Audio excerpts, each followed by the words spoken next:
Race fans, it's time for those most famous words in motorsports. Here to give the command, please welcome from today's race sponsor, our Grand Marshals, Doug Stape, General Manager of Camping World, New Hampshire, and Kate Seiss, Regional Parts Director for Camping World. We ready to do this? All right, let's go. Drivers, start your engine!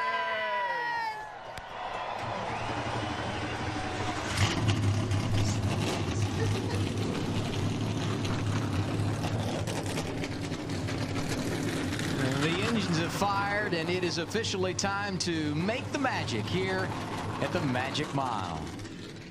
Hello and welcome again, everybody, with Wally Dallenbach and Kyle Petty. I'm Adam Alexander, and this is it, the final race in the Summer Series for 2013. And one thing we have seen a lot of in the last 5 races, the 48 team at the front. Jimmy Johnson's won a couple of races in our 6-pack, and he's led over 400 laps. But they've got some challenges today. His time during qualifying on Friday, not allowed, too low in post-qualifying inspection. He starts 43rd. How is he going to get to the front this afternoon, Wally? Well, he's going to carve his way through pretty quick. I think he's going to get through the first 15 or 20 cars, I think, by passing them. Then he's going to have to play some strategy somehow to get some track position. But the car is good enough to run up front, and they will find their way there. They always do. Chad Canals and company, they know how to figure it out. They've done it a lot this year, so they will be a threat today. This track a mile in length, Kyle, but it's a whole lot like a short track. So how physical are things going to get today? They're going to be physical. We saw it yesterday in the nationwide race. If you watched it, it's incredibly physical. You've got to make something happen for you. When that guy in front of you makes a small mistake, you've got to fill that hole. And when you fill that hole, he's trying to protect that place on the racetrack. And we saw guys beat and bang through the corners all day long. That's what's going to make it tough for Jimmy. Coming from the back and protecting his car as he comes from the back to get to the front and have something left to race when he gets there. And he's not the only one that's got ground to make up. Tony Stewart, Ryan Newman, Clint Boyer, Kevin Harvick, Joey Logano, all drivers rolling outside the top 15 today. To quote Larry McReynolds, we're going to have some comers and goers at New Hampshire.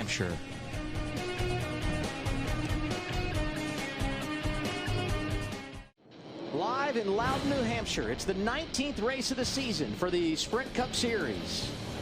When we come back here in September, it will be round 2 of the chase. Today, a preview of what we could see in the playoffs. And we have got a gorgeous afternoon for racing. 84 degrees. The humidity is up. Partly cloudy skies, not expecting any rain today.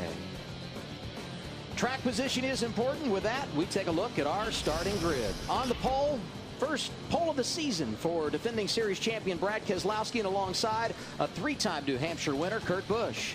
Row 2, Dale Earnhardt Jr. matching his career best start here at New Hampshire, and Kyle Busch, who won this event back in 2006. Jeff Gordon, a 3-time winner on row 3 with Carl Edwards, who was a runner-up here 7 years ago. Martin Truex Jr. starts in the 19th position. Let's hear from him. Kyle? Martin Truex, this is Kyle Petty in the TNT booth. Can you hear me? That's Kyle. Hey, man, you did a great job in the booth yesterday. But reading some of the tweets and things that have been put out there over the last day or so, Brad K says the Michael Waltrip racing cars are pretty tough. How's your car today? Feel pretty good about our Napa Toyota. We've got batteries and Intrepid fault heroes in the car, and we want to do a good job for those guys. But yeah, we've got a decent car, I think. Our speeds, our lap times were really good yesterday. I wasn't completely happy with the way the car was turning, but you know, this place is all about track position, and if we can get towards the front, I think we got the speed to stay there. Hey, man, watching that all-access piece on TNT, those fish weren't very big that you caught. I hope you catch something a little bit bigger today, man. Good luck. Yeah, they weren't much to talk about, but hey, it was better than nothing. I appreciate you guys letting me do that and have some fun today. Appreciate you riding along. We thank Martin for all his time this week, and now we make a sweep down the pit lane. One final time before we go green, starting off with Ralph Shaheen. You know, Adam, when you're working down here on pit road, you kind of fear days when it's warm like today, especially guys like the crew guys and the NASCAR officials in those hot fire suits. The one guy who woke up this morning, saw the temperature, and got excited was Tony Stewart. And the hotter the day gets, the more he likes it. Everybody on the team I talked to says they love the fact the heat's going up, his foot's going down. He plans on going to the front, Chris Neville. Ralph, in 6 of the last 7 weeks, Clint Boyer has had top 10s and slid nicely into second place. I talked to crew chief Brian Patty earlier today, and he said that has been great for us. We are going to stay consistent right now. He's going to play risk manager, and the bread and butter this next couple months is going to be top 10s. He said we looked at what the 5-car did in the last few weeks, and our boy does not like the pressure of whether or not he's going to get into the chase. Marty? Well, Chris, for 2 years, this guy over my shoulder, Steve Letart's been telling me we have to get better qualifying for Dale Earnhardt Jr. and this 88 team. Mission accomplished in the last month. They start third today, Adam, and Junior told me moments ago, I honestly think we have a chance to win this thing this afternoon. Thanks, Marty. And now our Geico race analysis for today's event here in New England. 301 laps make up the 318 miles. Pit road speed 45 miles per hour. You see the pit window, 68 to 74 laps. That could be big. It's not uncommon here to have a cycle of green flag pit stops. A weekend off next week for the Sprint Cup Series, but today trying to finish off a long run. 15th consecutive weekend they've been on track. Front row at New Hampshire, Brad Keselowski and Kurt Busch. Green flag in the air, and we are underway.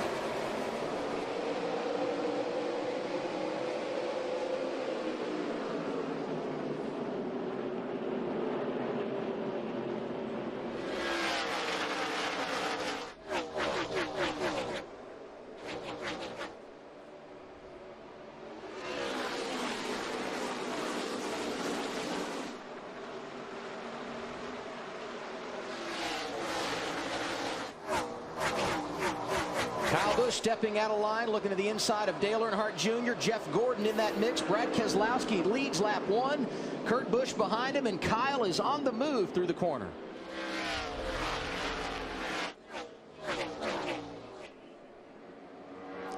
We talk about it every week. You've got to get as much as you can when they start these things or on these restarts. And Kyle's taking advantage these first couple of laps of these guys getting hung on the outside a little bit.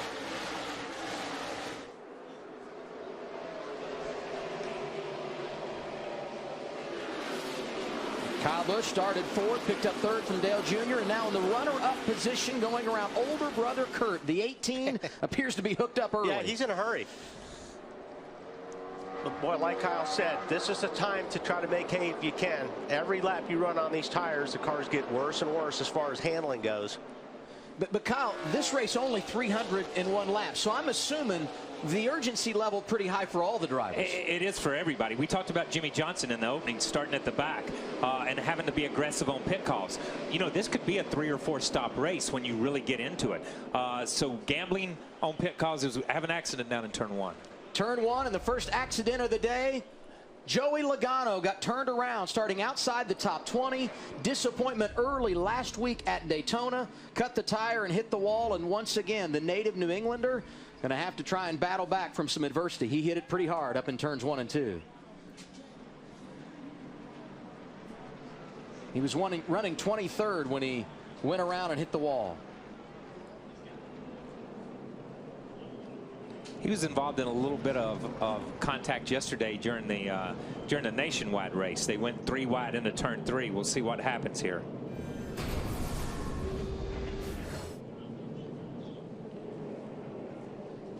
Watch left of your screen.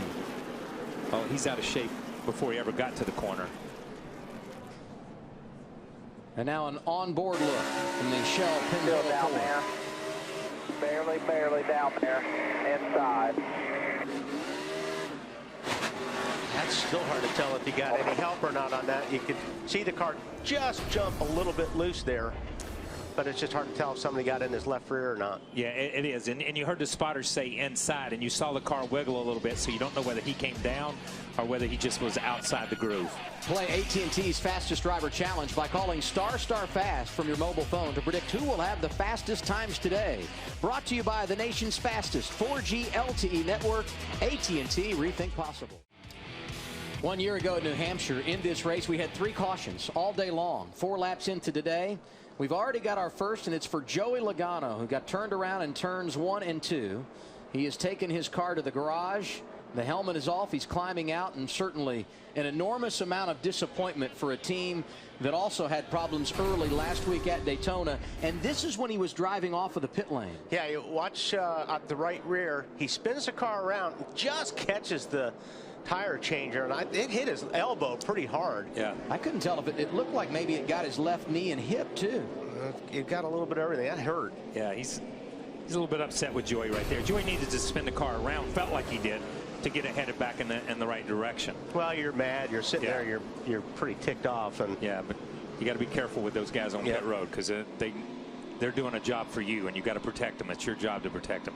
I'm going to finish my thought on the 48 car. My point was there's not a lot of caution or not a lot of pit stops in this race. So to say we're going to be aggressive on pit stop strategy and aggressive on what we do to get our man to the front, a lot of it's going to fall on Jimmy Johnson's shoulders to physically pass cars on the racetrack, because you're only going to get a few shots at playing out some type of pit strategy. And if a caution comes about every 15 or 20 laps, that's going to help as well, because that closes a gap in between him and it gains him that track position back. It gains him distance. Yeah. Yes. He started 43rd. He'll be 35th on this restart. You see him here right alongside Landon Castle. The race leader, Brad Keselowski. First caution of the day is cleaned up. Brad chooses the inside lane. We go back green as we complete lap 9. I think he's going to have to fight hard to keep that spot, because that 18 car's hooked up. Doesn't matter where he is. Power move on the outside. Put Kyle Busch to the race lead. Yeah, he has picked up exactly where he left off on the last lap of the Nationwide race yesterday, just powering around people on the outside and making stuff happen. Brad a little loose coming off of turn 2. That's what you love about restarts here. You see him going double file through the corners. As Kyle said earlier, you got to get all you can get at this stage. Let's go to the garage and Marty Snyder. Joey Logano out of the car, and that's early to be out of this race. What happened?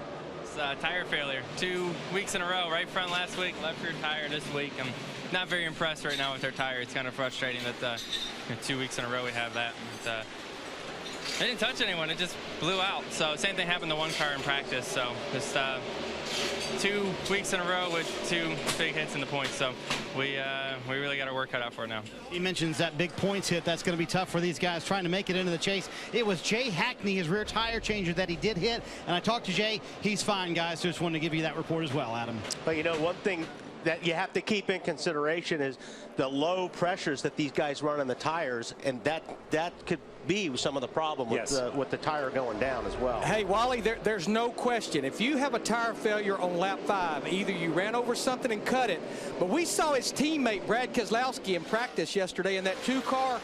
The left rear air pressure was so low, the sidewall was wrinkled. They run very low air pressure all the way around, but especially in those left side tires. I've known of teams starting them off maybe at 9 or 10 PSI. Yeah, Larry, and we can get that shot, especially going into 3. If you look at the left rear of these tires, they're all crinkled. They look like they're flat going down in there, and we got trouble on Problems straightaway. again, front straightaway. Ambrose. Marcus Ambrose involved, and Mears. some other drivers got damage, including, as you said, Casey Mears, who had no place to go. Second caution, 14 laps in. And this is the stuff that plays into Jimmy Johnson's hand. Yeah. He's up to 25th now, and now he gains all, like Kyle said, that distance on the leader. So this is good stuff for them. Ambrose was running in the 20th position. At the front of the field. Well, these guys are getting tore up early. Yeah, and Casey had nowhere to go. Marcus was in the middle of the racetrack, had most of the racetrack blocked, and Casey just... And there was like 3 wide coming out of 4, so... Here's a replay of what happened off of turn 4 and coming toward the start-finish line. You see them going into turn 3 there. They 3 wide for a moment, and then they get out, spread back in. The 9 is... Oh. Well, it looks like Harvick basically just booted him on that one. I'd say Harvick just took him out right there. They got together a little bit, and this Harvick drove into him and stayed into him. Yeah, you watch right here. You can get off a guy when he's getting a little bit loose, and Harvick decided he wasn't going to do that. Yeah. Allmendinger got a little damage too.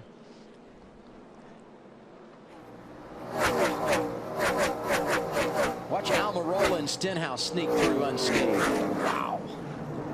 Yeah, you're right. AJ did get into that. If we can see that shot again, I want to show you who really snuck through too. Is that 48 car on the inside. They're right in front of him. bad qualifying, put in a hole to begin with, and here these guys wreck in front of him, and he's right there next to that inside wall, just sneaking by. We're 14 laps in. Jimmy Johnson started 43rd, and because of what you just said, the 5-time champion now running 25th at New Hampshire. Under caution for the second time early at New Hampshire Motor Speedway. It all got started off at turn 4 when Marcus Ambrose went around. There was contact with Kevin Harvick. Here's the reaction on 29 Team Radio. Kept coming down. Yeah, it barely touched him. But, I mean, I'm not giving in to that guy. That guy's a weapon every week. So I just held my line, and he drove across the front of my nose. I think it was more than, boy, you look at that right front fender on the 29 car. It was a little bit more than just a touch. And look, there's some damage there. Yeah, and look, we drove race cars. The pictures don't always match the words. How you see it from the driver's seat is not always the way it is on the outside of the car. That's the political thing you say when you're a driver and you took somebody out. Yes, just barely touched it. We'll update the situation with Jimmy Johnson when we come back. Cleanup continues at New Hampshire. 20 laps complete at New Hampshire Motor Speedway. Our second caution of the day. And we have documented several times and will continue to watch the progress of Jimmy Johnson. Started 43rd. Here's what Chad Knaus said to the team before today's race. Remember, guys, we can't win this thing on the first lap. We got to be smart. We got to take our time on the racetrack. We got to be smart in the pits. Jimmy, Earl, you guys got to be smart on the racetrack. Watch what you got going on. Just pay attention all the way around us. 301 laps. We got a lot of time to get to the front. No reason why we can't get back up there, guys, and get ourselves a good, solid finish. And here's a good example of Earl Barber, the 48 spotter, and Jimmy Johnson doing just that. This was a great call. Jimmy was way down on the inside of the racetrack to miss this, but that's where a spotter pays off. Yeah, and a lot of guys made it through that wreck. A lot of people made it through that wreck. We keep talking about Jimmy because, remember, he qualified second, was disallowed, and had to start at the back. He's got a shot at winning these races. These guys that he's passing right now, I'm not sure how much of a shot that some of them have. He made a pit stop under caution, restarts 31st. Kyle Busch shoots out of a cannon to grab the lead on the restart.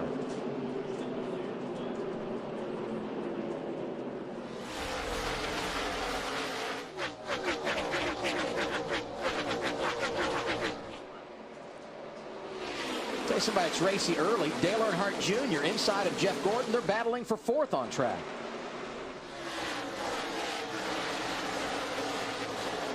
It's Matt Kenseth right behind him. He's moved up quite well in the early going. Started 12th, and he finds himself inside the top 10.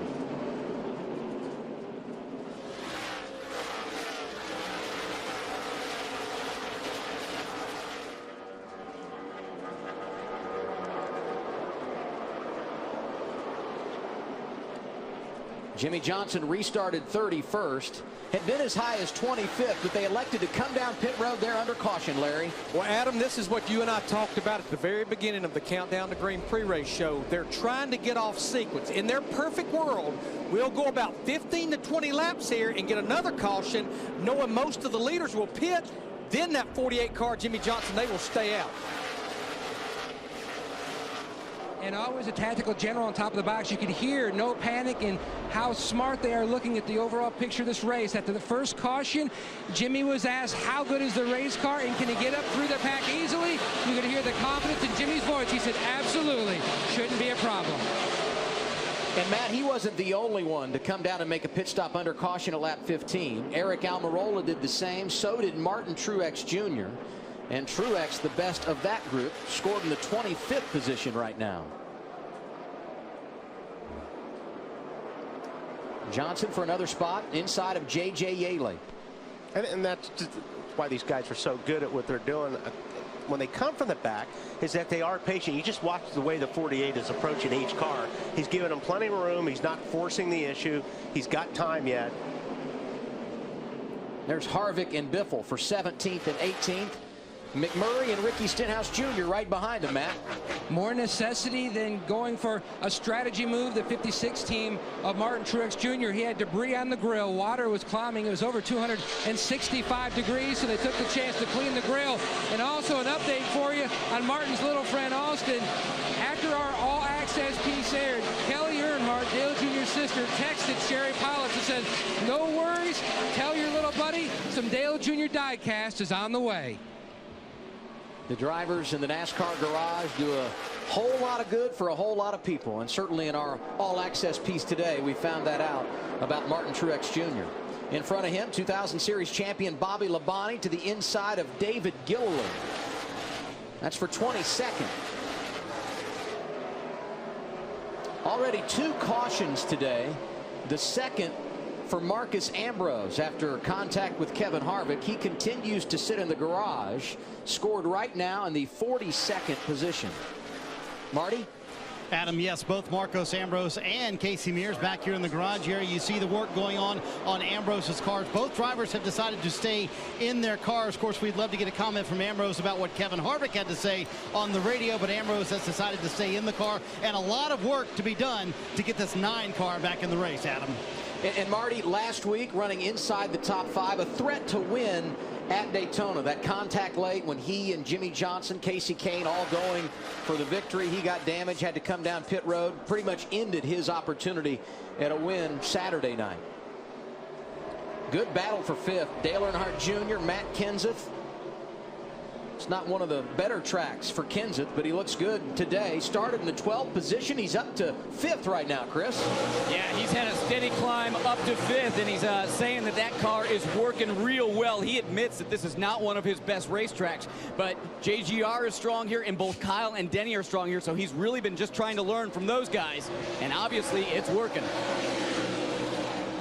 Well, there is no question Kyle Busch is good here, especially today. Took over the race lead from pole sitter Brad Keselowski at lap 9. And he has now led 22 of our 30 laps. Another driver to keep an eye on today, Jamie McMurray, qualified in the 11th position. But he crashed late in final practice yesterday. They repaired the car, and he is out running strong inside the top 20. The McDonald's Pasco Sweepstakes has given one lucky fan at Loudon a chance to win $200 each time Jamie McMurray passes the start-finish line. For your chance to win big bucks on a Big Mac, play Monopoly at McDonald's starting this Tuesday. Kyle Busch won yesterday in nationwide competition. He's got things under control this afternoon. He leads with 31 of 301 complete in Loudon.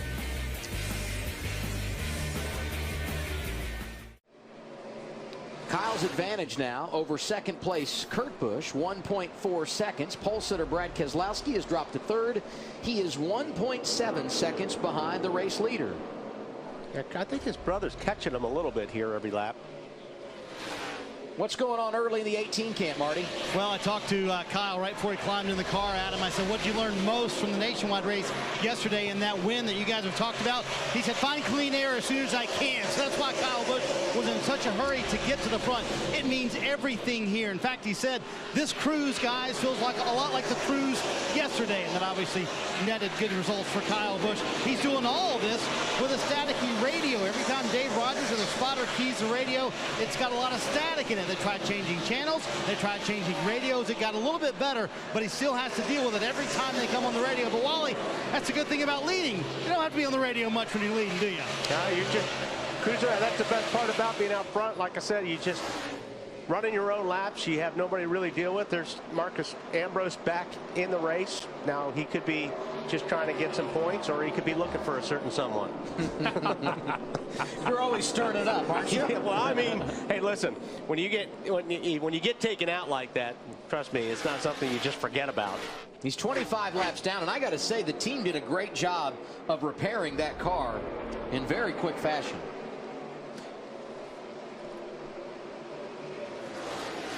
See him running behind Matt Kenseth, who is 5th right now. I'll guarantee you when the 29 car does come up on him, he's going to give him plenty of room.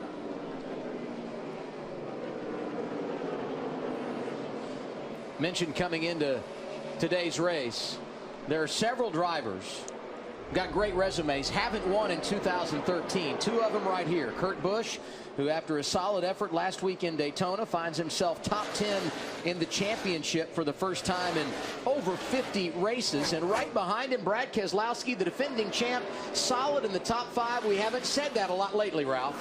No, but he's pretty solid today right now, Adam. He likes this race car. So it's just a little bit tight on the entrance to the corner, and then a little, I should say a little tight in the center, a little loose getting in.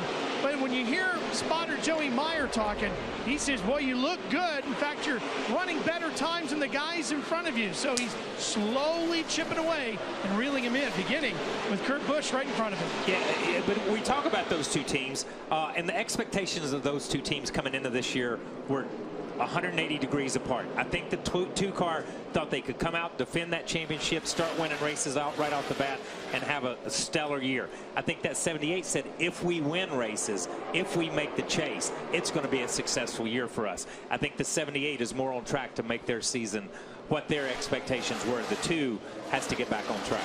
And I'm not sure the 78 expectations haven't changed a little bit because they've gotten better and better as the season has gone on.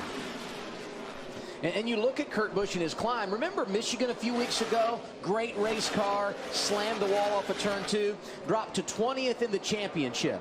But he has been on fire. Top 5 run at Sonoma, 6th the last couple of weeks, and now he finds himself inside the top 10 in the championship, Marty. That's a cool points graphic, Adam, and it shows that they are in the top 10 for the first time all season long. Not bad for a guy with a car who he said was absolute junk on lap 2. He said, loose in, sliding this in, or loose off. What'd you guys do to this car?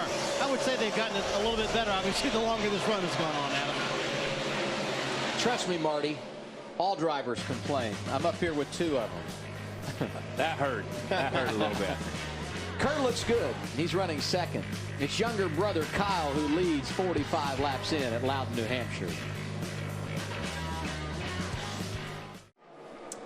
51 laps complete in Loudon, New Hampshire. Kyle Busch, the race leader, working to the inside here of Michael McDowell to put him a lap down. McDowell scored in the 32nd position. With Kyle leading all these laps early, it reminds us of a year ago. He started on the pole, led the first 66 laps, got caught speeding on pit road, eventually finished in the 16th position. But right now, looking good on track, Larry. Yeah, as I watch Kyle Busch, and I think you just documented about how dominant he was in this race 1 year ago. He has a Sprint Cup Series win here, but it was back in 2006, the last year that we ran the Generation 4 car. This is the first race for this new Generation 6 car here, and in those 12 races we ran the Gen 5, or what we called the car tomorrow. Even though he had 4 top 10s, he said he never could find what he was looking for in a race car here at Loudon with that Gen 5. Thank you, Larry. The Joe Gibbs car is looking good early. Yes, they are. And you know what was interesting that he said during the nationwide race yesterday, and I'm sure it's this way with his Cup car. He said it was good to be back in a Butler seat. That when he runs at the Speedway, he has to run that carbon fiber seat, and he loses that feel in his body for what the car wants, what he wants from the car. But to get back in his regular seat, and you know that, Wally, you change something just a little bit in a car for a driver, they lose that a little bit, and it's hard for him to feel comfortable. He feels comfortable in this car. You're absolutely, and these guys run multiple cars. It's not, you know, they run different cars, and they spend a lot of time getting everything exact. The distance from the seat to the pedals, the angle of the steering wheel, the angle of the seat. It's when you get in a different car, you don't want to feel like you're getting in a different car. You mentioned the Joe Gibbs cars look good today. Hendrick not bad either. 3 cars in the top 10. Jeff Gordon now scored in the 5th position. Track conditions continuing to change. The cloud cover has moved out. Blazing sun. Temps coming up, and Jeff Gordon is feeling it. Under the cloud cover, the car had exceptional drive off the corner. Now he said it's really tight rolling the center, and it's really sideways on exit. No grip whatsoever. Remember, he's one of those drivers in that bubble position, 9th to 17th in the standings. He's only 12 markers out of 10. Remember also, last fall he was almost money here, finishing 3rd. This could be a big day for him. And as they run on track, Matt, the 2014 13th in the championship, but only 4 outside the top 10. And here we see the man who leads the Sprint Cup standings coming in. Jimmy Johnson started 43rd after his qualifying speed was disallowed on Friday. picked up 23 positions. The car is good early, but they've kind of stabilized here. Wally? Yeah, well, and we'll see what happens here. These guys are going to be pitting, I think, pretty quick.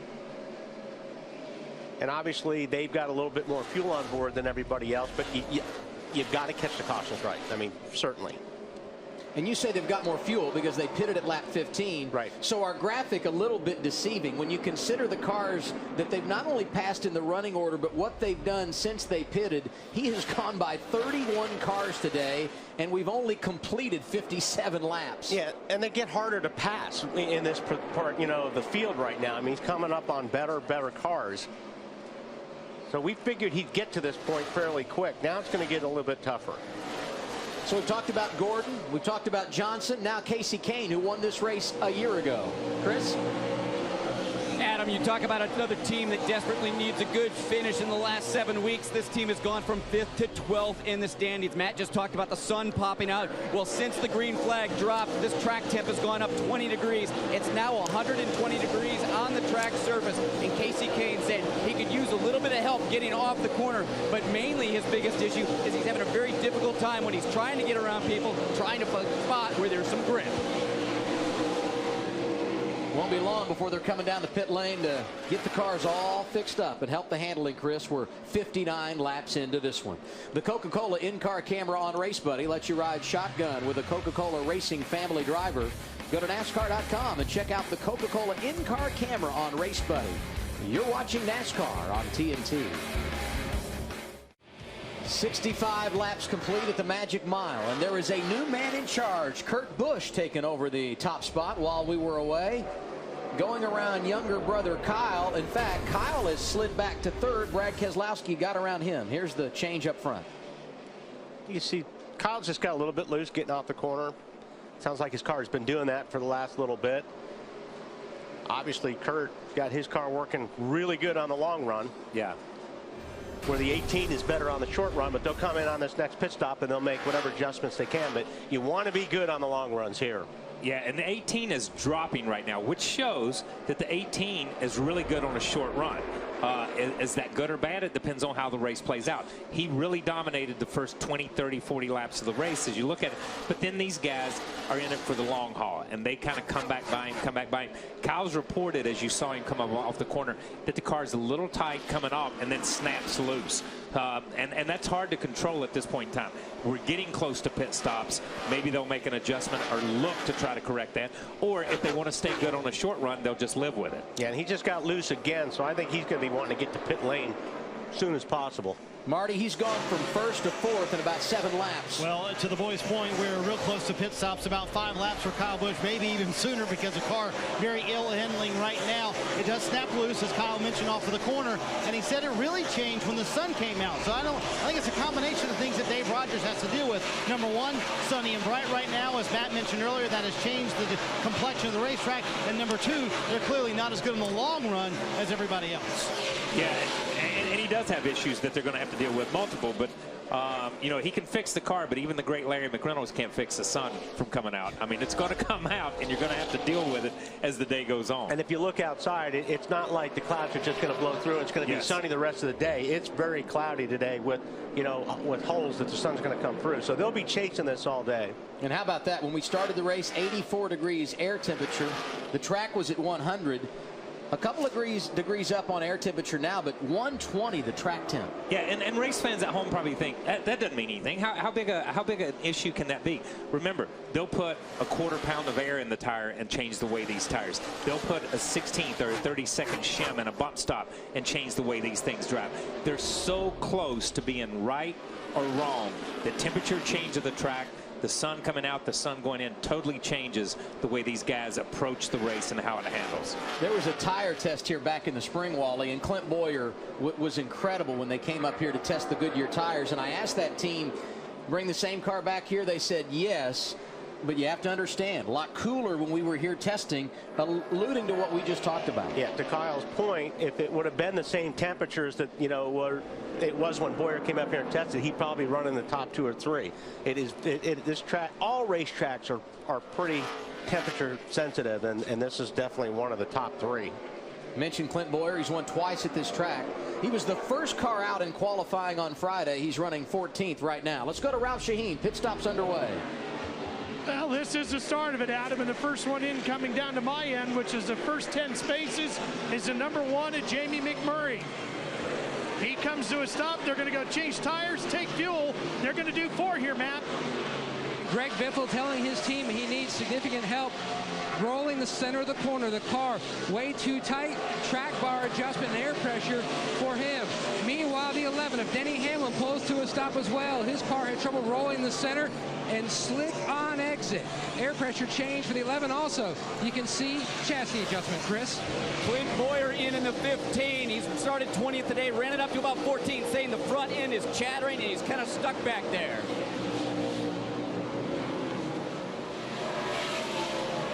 Dale Earnhardt Jr. pulls into his pit stall, guys. He said it's pretty good coming off of the wall, meaning corner exit, but a little bit too tight. He said the biggest thing I want to work on, forward bite, and that's what Steve Letarte wants to fix for the first half of the run. They do that with air pressure, Matt.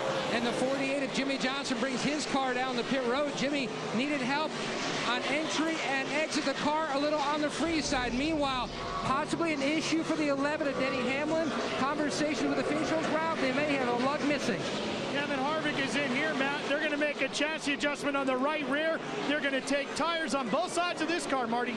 Ralph, Kurt Busch said, guys, I'm sorry for complaining about the car. I just never thought it would be this good this late in the run. Loose in, loose off. They want to fix that. Down 2 rounds on the track bar and a half-pound out of both left side tires. Ralph?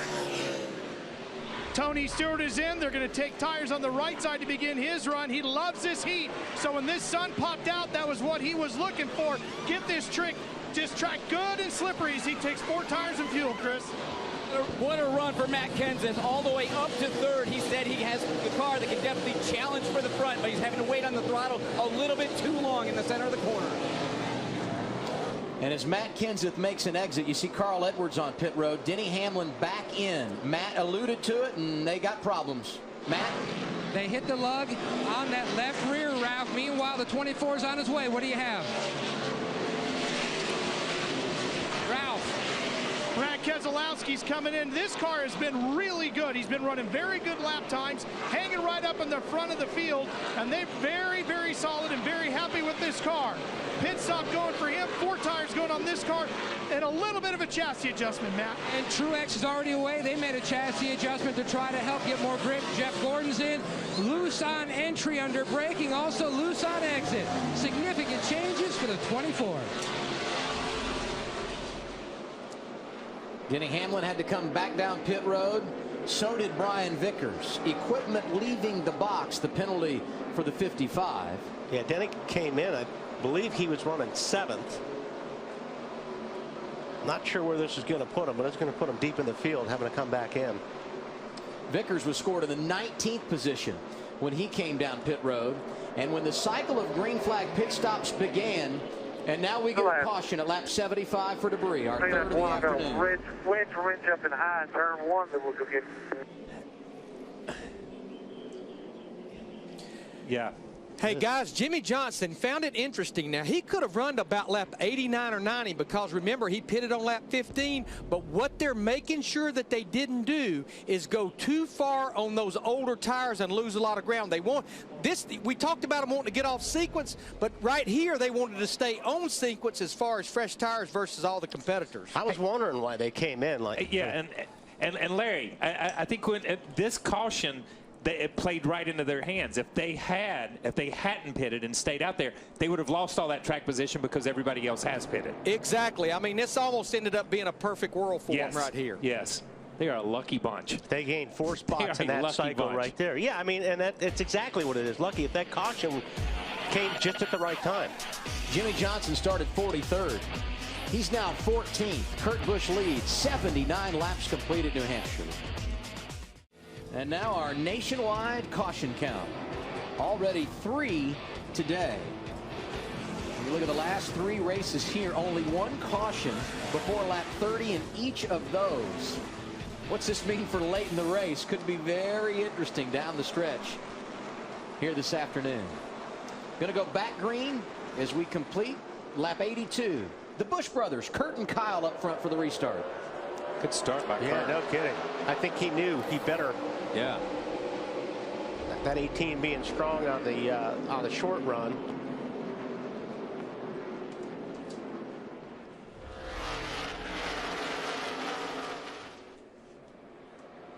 Matt Kenseth slides to second, Kyle Busch third, Jeff Gordon, Brad Keselowski, Casey Kane, Dale Jr. all going for the fourth position. How about Juan Pablo Montoya up inside the top 10? That's a backup car after they crashed early in the opening practice session of the weekend on Friday.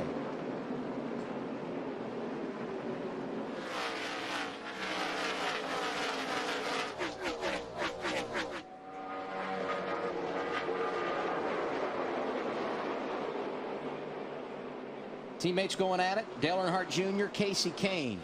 That's for sixth. Boy, and I'll tell you what, that was heads up driving on Casey's part, because he saw the 88 of Earnhardt get loose underneath him, and he drove up the racetrack to give him more room. And Juan was able to take advantage of those guys sliding up and just powered by both of them. That could have been ugly. Yep. Jeff Burton side by side with Carl Edwards. They're racing for ninth. Burton, a four-time winner here. That's more victories than any other driver. And right behind them, Tony Stewart, who will try and match him today. Smoke has 3 wins at New Hampshire.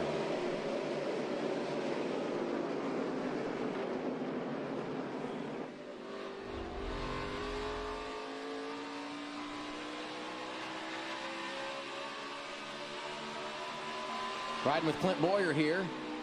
He's up to 12th. Started 20th earlier this afternoon.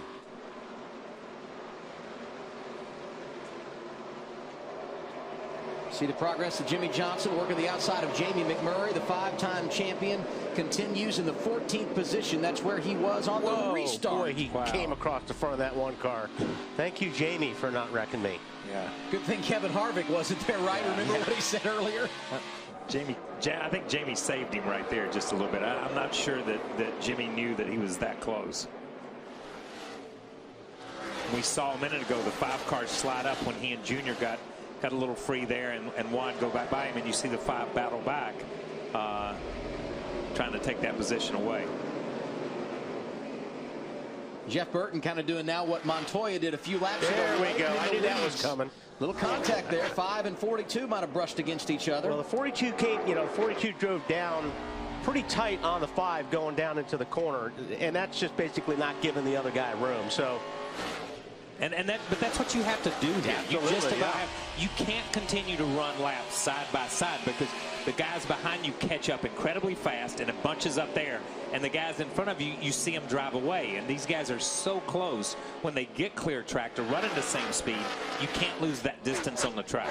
Good afternoon for Jeff Burton. Marty, he's up to 8th. Nice little run for Jeff Burton. And I was talking to Luke Lambert, his crew chief, earlier today, and he said, honestly, this is one of the best cars coming into race day we've had all season long. He said, we've had the speed for the last 2 months. We don't have the finishes to show for it. And who runs better at New Hampshire than Jeff Burton? You see it right there on the screen. 4 wins at this place, Adam. He knows how to get around this joint.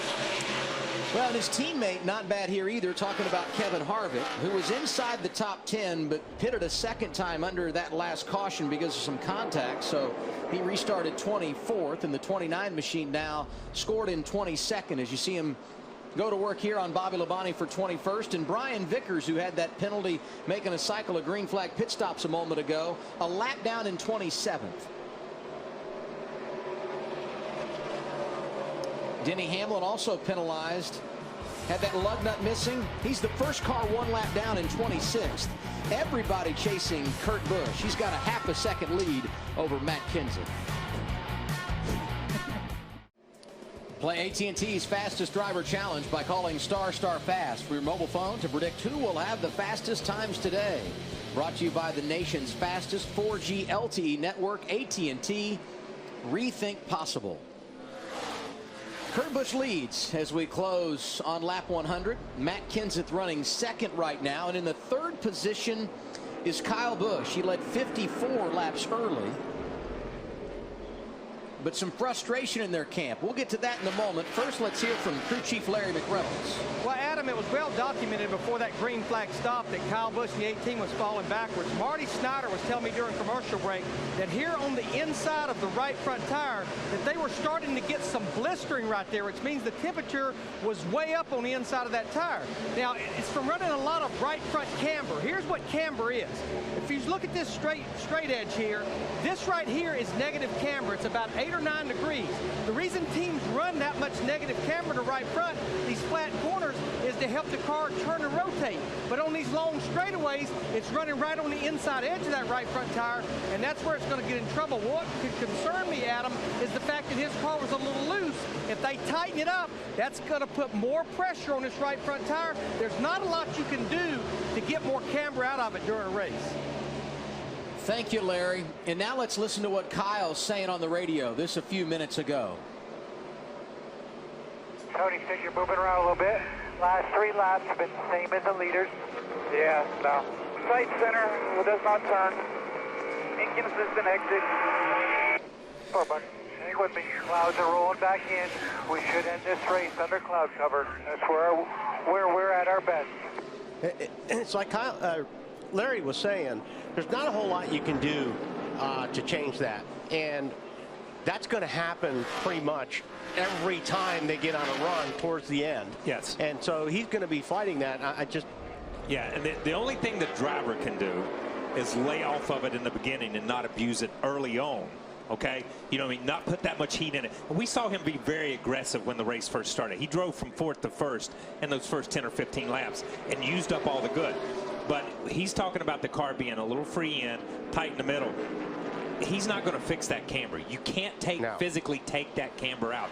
The driver can only stay off of it a little bit and make the car rotate and not try to punish it like we saw him snapping loose up off the corner. He was in the gas, standing on that right front and making it snap. But the difference between taking care of it and not taking care of it is between 3rd spot and 15th position right now. Maybe farther back than that in a race like this. Yes. Yes. The good news for Kyle, though, as we continue to talk about one of the keys to this race being track position, they're frustrated but running 3rd. So they're in front of the 8 ball, if you will. Making history today in the Sprint Cup Series. Morgan Shepherd competing this afternoon, and by taking the green flag, he's currently scored in 40th. He becomes the oldest driver ever in Sprint Cup competition at age 71. And I saw him this morning. He is in great shape. And in Countdown to Green, he said, I'm his older brother. So that makes me feel really good about that. That was good. That was nice of him to acknowledge you. Because I don't think he's ever heard of you prior to today. The King's 76, and he didn't know your name.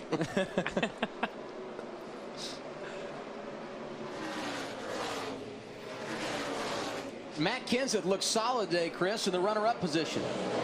Yeah, Adam, you talk about the tire concerns on the 18. Well, the 20 car, very different situation. He ran from 12th up to 2nd after that last pit stop, fell back to 4th, now in 2nd again. And I took a look at the tires that came off that car, and they looked great. Tire wear looked very even across all 4 tires, and the right side temperatures, the right front was 295 on the inside shoulder, 290 on the outside shoulder, and the rear tire on that car, 280 all the way across the tire. So very good tire temperatures on the 20 car. Don't typically see him at the front here, but Matt Kenseth, outstanding run in the runner-up position, going for his 5th win of the season. The defending series champion Brad Keselowski would love to get his 1st. He's 5th right now. To get exclusive behind-the-scenes access and expert opinions for the biggest names in sports, including NASCAR's Kyle Petty, check out Behind the Mic. Powered by Ford at BleacherReport.com/Behind the Mic.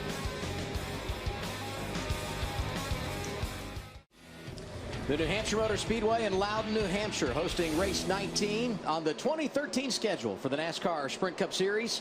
Kurt Busch continues to lead. He put Joe Nemechek a lap down while we were away. And that means Denny Hamlin lost the free pass position. He went a lap down on a cycle of green flag pit stops earlier.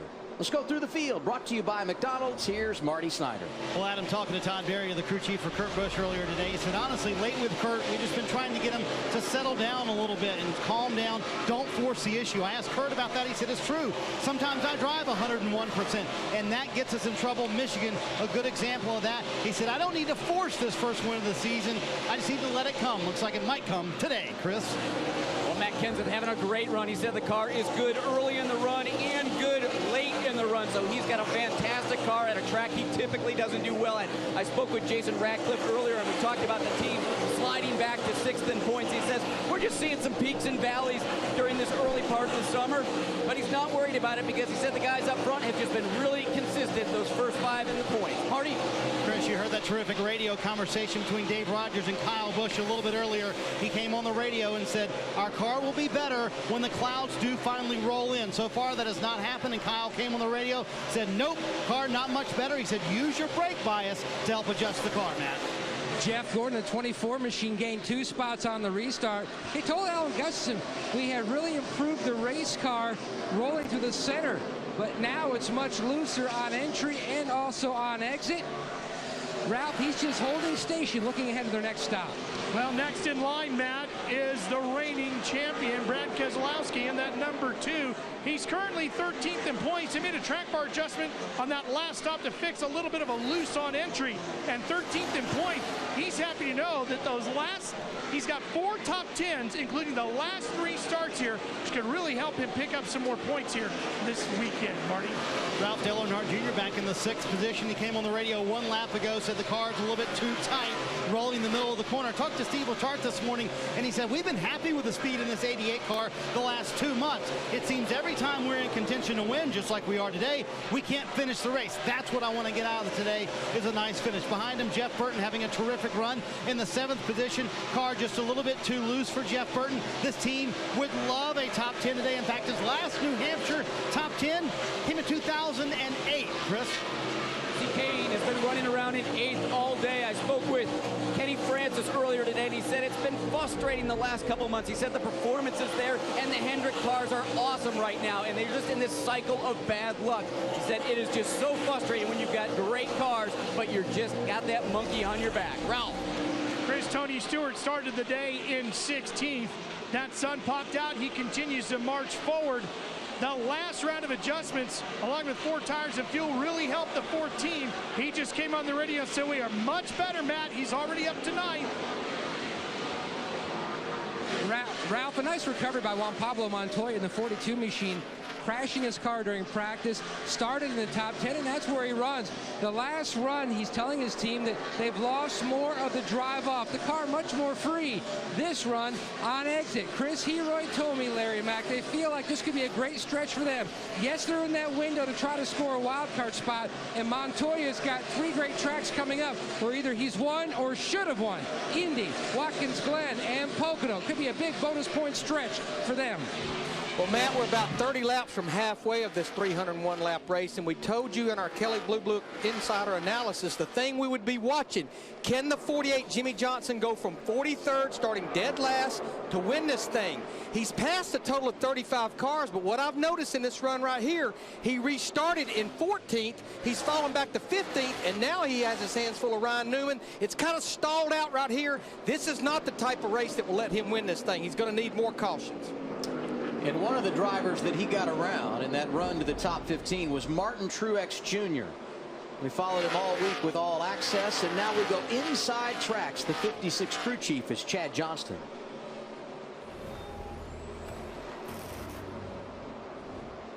$29.98, 76 behind you. Fastest car on the track behind you. No surprise. Inside bumper, inside. Nothing out back, nothing out back. Clear, William, all clear. Let it go.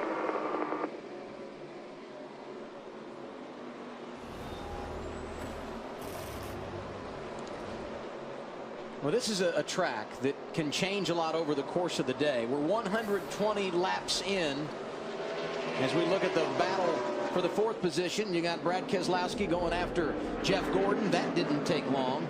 Brad started on the pole today, drifted back right around 5th, 6th, and his car appears to be coming to life a little bit. You know, we saw it in that first run. Brad dropped back to 3rd or 4th right along in there, and by the end of that run, he drove back up through there. It's interesting. Jimmy Johnson, as we've talked about him the whole first part of the race. It seems like that's all we've talked about. But he has stalled out. He was on the bumper of that 15 of Clint Boyer, and Clint has driven away from him right now. No problems for Kurt Busch. He has a 1.7 second advantage here at New Hampshire.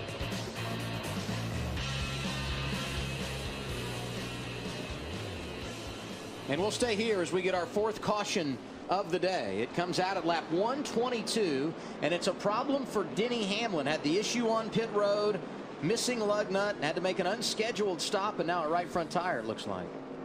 Yep, definitely down. Again, you know, it could be something about, you know, running something over, but you also look at the problems that his teammate had with the tires blistering. So I'm wondering if we're going to start seeing more of a trend right now with some of these guys having some problems. And we talk about, as we watch the replay here, you see Denny, he's already pulled over. He's already felt it as he came up off turn 2. Yeah. He's already felt that the tire was going. But we talk about, as you see him go up the racetrack, Nemechek is right. Wow. He's already down at this point. The tire's already gone down. He feels it. He goes in the corner. It won't turn.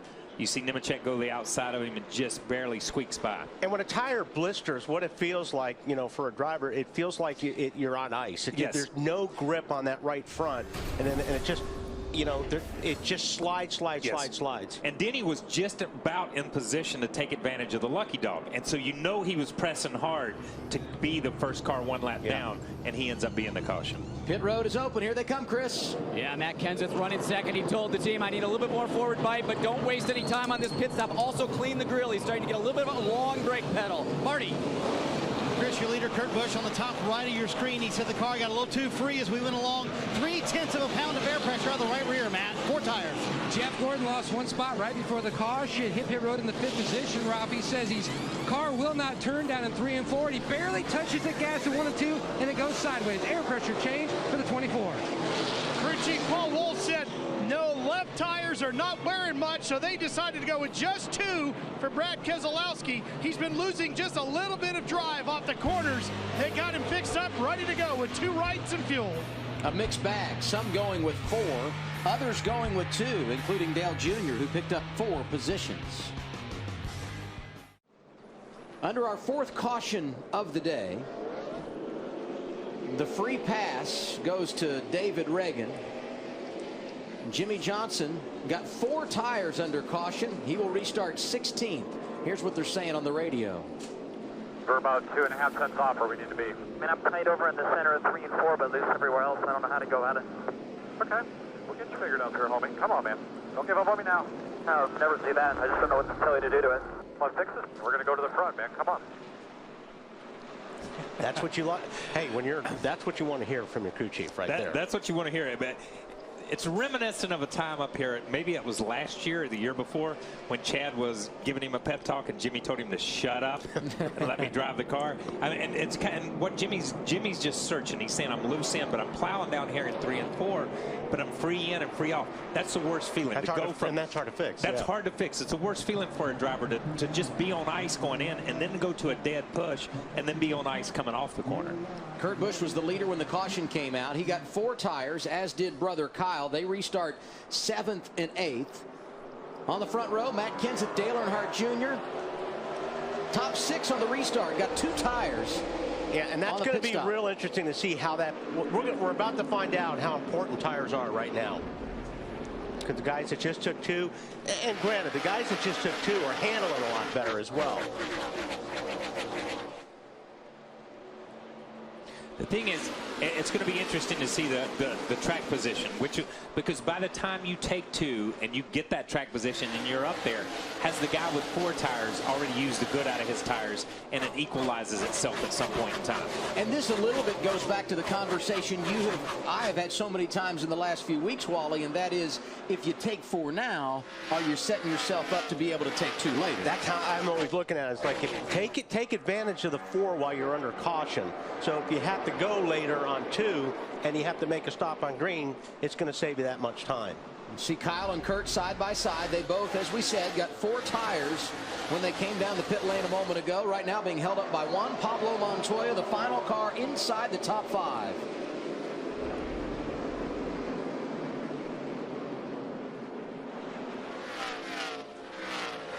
Could go pretty wide here.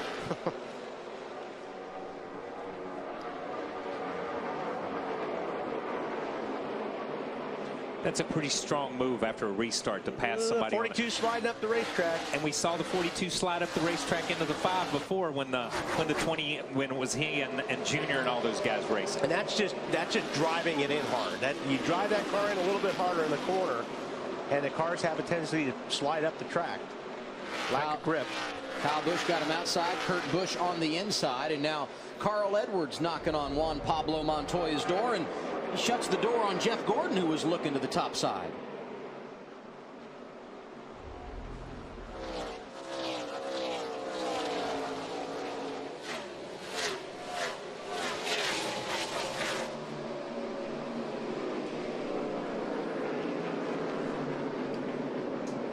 Haven't mentioned Ryan Newman's name much today. South Bend, Indiana drivers, won here 3 times. He's now in the 11th position. About as high as he has been in the running order this afternoon. Mentioned earlier, Casey Kane won this race a year ago. He finds himself in 10th right now. You're on board here behind Carl Edwards.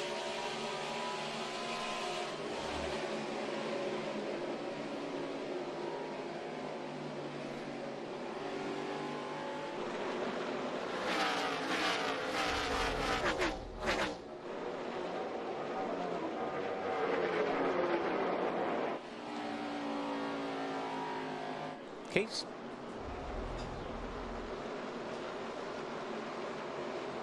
Paul Menard now in the 16th position, trying to bounce back from so much disappointment in recent weeks, Wally. Yeah, he's not had a very good last 6 races or so.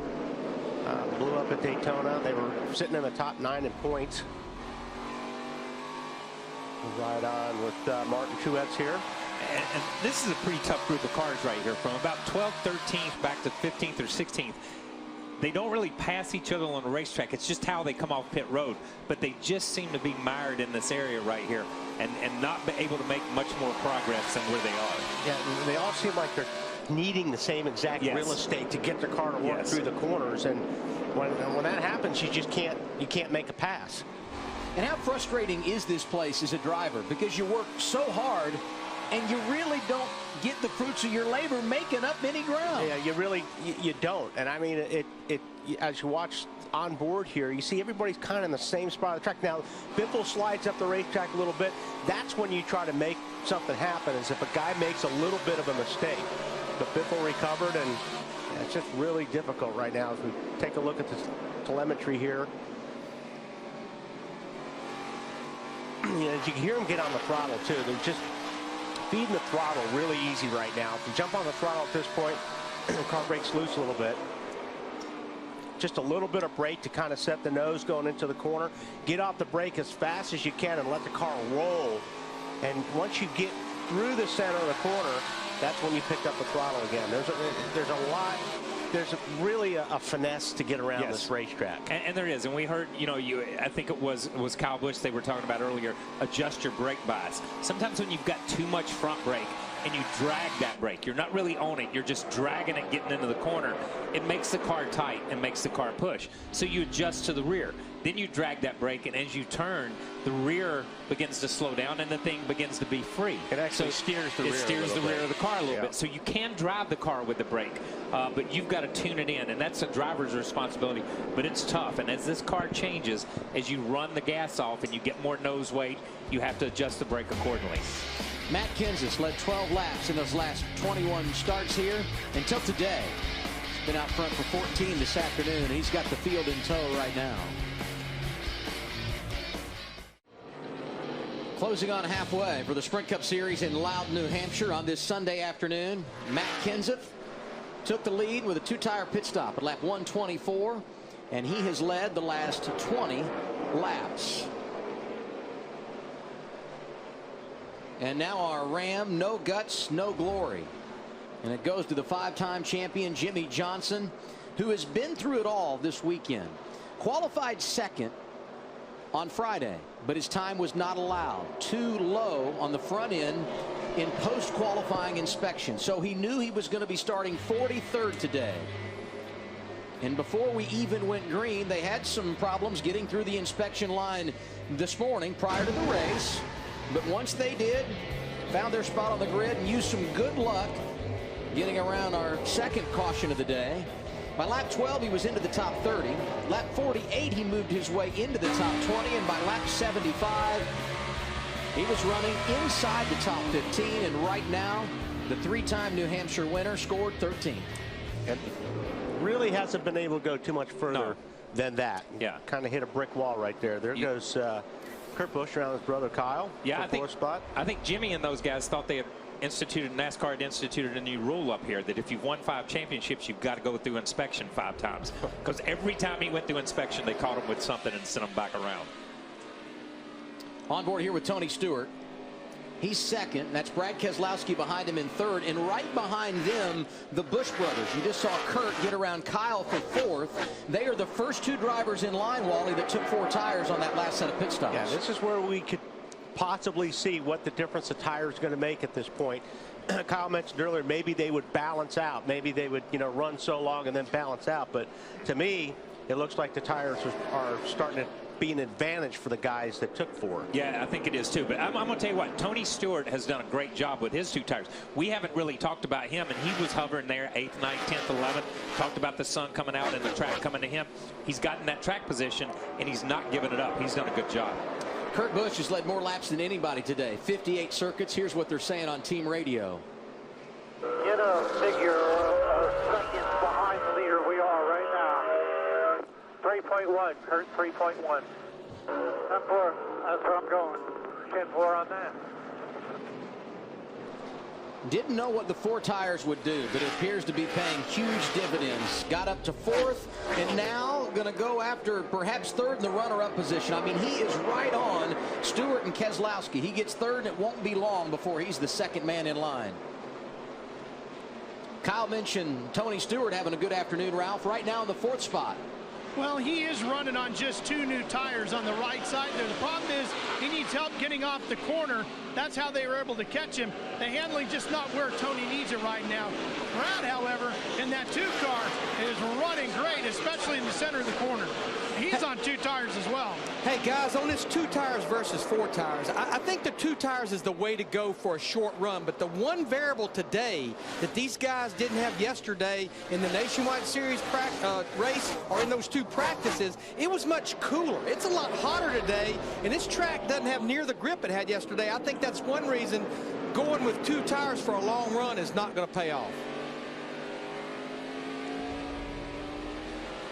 And Larry, Kyle mentioned the progress that Tony Stewart made on that cycle of pit stops, getting 2 tires, was running in the 2nd position. You talk about a yo-yo when it comes to the championship. He has experienced it all if you go back to Dover in the early part of June. Got the win there, was 16th in the championship, good at Pocono, got in the top 10 for the first time in quite some time at Michigan, and then he experienced some disappointment before last week, Wally. Did they test up here? Were they one of the guys? They didn't test up here. They did. I was going to say, because it seems like the places that they have tested, like Pocono and some of these places, Dover, they have run a lot better at since they went there and tested, and I thought this was one of them. And perhaps the disadvantage of that, Kyle, they have now used 3 of their 4 allotted tests at the tracks on the NASCAR schedule, which could hurt them as we head toward the chase. Could hurt you in the chase. Could hurt you when you get to that point. But you know what? I tell you, this team was non-existent, and I said it early on. They were non-existent until we got to Tony. Tony put that thing in victory lane, did a great job, that team did. And then it seemed like the 39 and Danica, the whole team, kind of stepped it up a notch when you look at it. And they've gone through and they've had their cycle of a little bit of bad luck, but they've run a lot better since Dover than they run pre-Dover. I think it was because you made him mad. You said he wasn't for real, and all of a sudden he's caught fire and he's in the top 10 in the championship. Well, blame it on me. Blame it on me. But the thing is, you've got to use those tests up now. I mean, if you've got to improve yourself. If you didn't improve himself now, it doesn't matter if you're in the chase because you're not going to make the chase. Can't win the title if you're not in the chase, without question. Matt Kenseth, one of the drivers certainly that would be in the championship conversation. He leads here today, Chris. And And Adam, you guys were just talking about tires. Matt Kenseth did just take 2 tires on that last stop of the team, keeping a real eye on the 78 car that took 4 tires. Matt's still running some really good times, and I really wanted to see what those tires looked like after that last pit stop, because we saw the blister with the 18 car. We saw Denny Hamlin cut a tire right before that last caution. Well, the tires on the right side on the 20, they looked great. And now, Chris, we get our 5th caution of the day. Debris the reason for this one. Over in turn 3. There you see it, just above the racing groove. Last year here, 3 cautions. In fact, we had 7 total cautions if you look at both the July and September races here. Today already 5, and we're just past halfway. Now, does this help the guys that took 4? Because they're only going to take 2. It's going to swap things up, maybe. Yeah, it may swap things up. But, you know, I think people will look at it, and just like Larry said, at this point in time, it's almost a 4-tire stops. Hey, guys, the reason I don't know that they'll go with 2 is if everybody pits here, it's a 1-stop race from here with 145 laps to go. I believe right here, what I saw with those drivers on 2 tires, I believe I'm going to go with 4, but I can almost guarantee you with 25 drivers on the lead lap, somebody's going to roll the dice and do 2. And I'm going to bring this up just for the sake of argument. Who that helped most was Danica Patrick. She didn't pit on that last one. She stayed out. Her last pit stop was on lap 76, according to our thing here. So she was going to have to come in. She stays on the lead lap. Nice break for Danica. Right now scored in the 25th position. Go to NASCAR.com to experience the 360 camera on Race Buddy, presented by Mobile One. Watch 10 camera views and special reports from the pits with Race Buddy on NASCAR.com. The top 10 as we get set for pit stops under caution: Matt Kenseth, Brad Keselowski, Kurt Busch, Kyle Busch, Tony Stewart. The top 5: Dale Earnhardt Jr., Jeff Burton, Juan Pablo Montoya, Jeff Gordon, and Casey Kane. The top 10. And as we continue to follow the progress of Jimmy Johnson, a little better on that last run after starting 43rd. He is now 12th in the running order.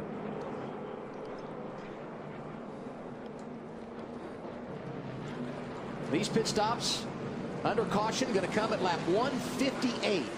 Matt Kenseth took 2 tires on the last cycle. So did Brad Keselowski. They'll be the first 2 in this time, Chris Neville.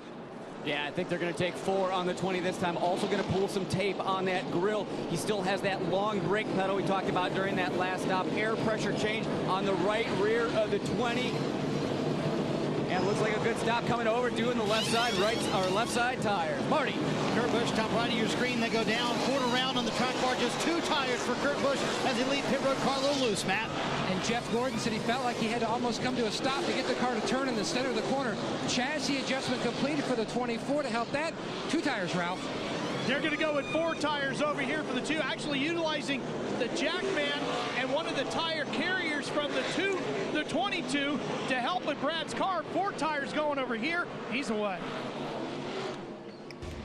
Race off pit road. Guys at the front, 2 tires, including Kurt Busch, Tony Stewart, and Kyle Busch. Kurt and Kyle got 4 on their last stop. Cleanup complete on our 5th caution of the day here at New Hampshire Motor Speedway. First car on the restart that got 4 tires will be Matt Kenseth. He goes 14th when the green flag goes back in the air. And everybody in the top 10 getting 2 tires there, including Tony Stewart, who took 2 on the last opportunity on pit road. Now that's where making your 2-tire stop is such an advantage, when the guy that takes 4 is all the way back in 14th or 15th spot. That's a lot of ground to make up. 4 tires or not. If it's just 6 guys in front of you, it's not too bad. Ricky Stenhouse Jr., Rookie of the Year contender, looking for his first top 10 finish of the season. In 6th right now. He took no tires on that last stop. I'm not sure he's going to be happy with that decision. Unless he came in later. Kurt Busch able to grab the race lead here. That's Jeff Burton behind him, and there you see Stenhouse nearly sideways going into the corner. Jimmy Johnson below him, outside Jeff Gordon. Yeah, I mean, when you that far in and you don't change tires and everybody's got better tires behind you, you're basically going to get run over. And here's Jimmy Johnson getting that coveted track position as we've gone past halfway. Started 43rd, now finds himself in the 6th position, but maybe not for long.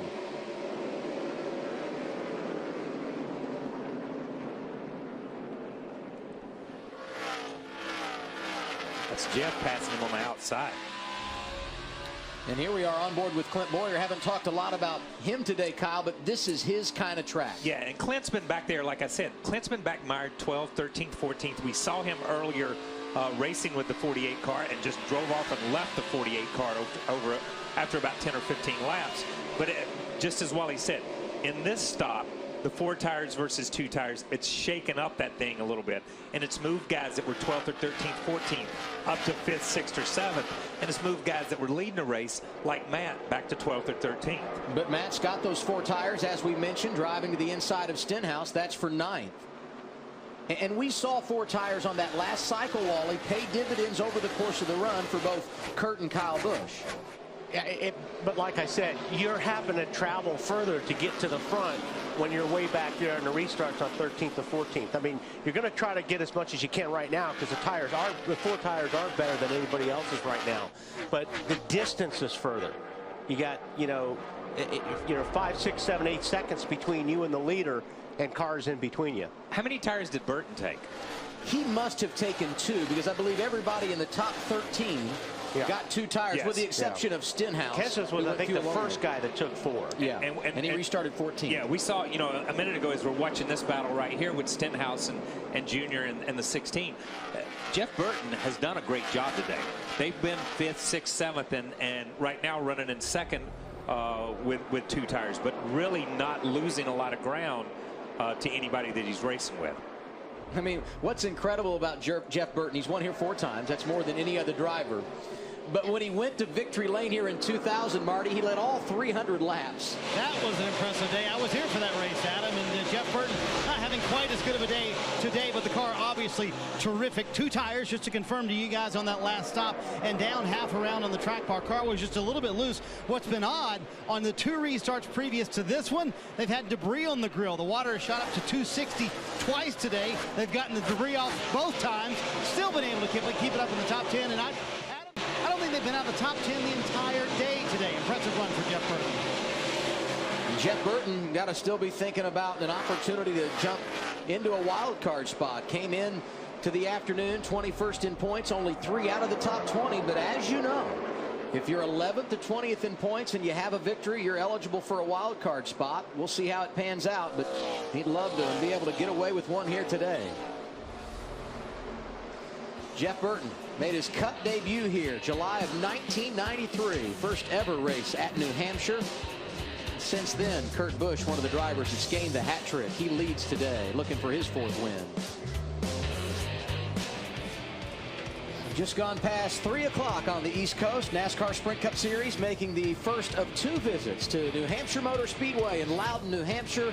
Good to have you with us on a Sunday afternoon for NASCAR on TNT. Kurt Busch started on the front row, has led the most laps out front right now. 76 circuits he has been out front. Right behind him, you've got Jeff Burton. He's some 1.5 seconds back.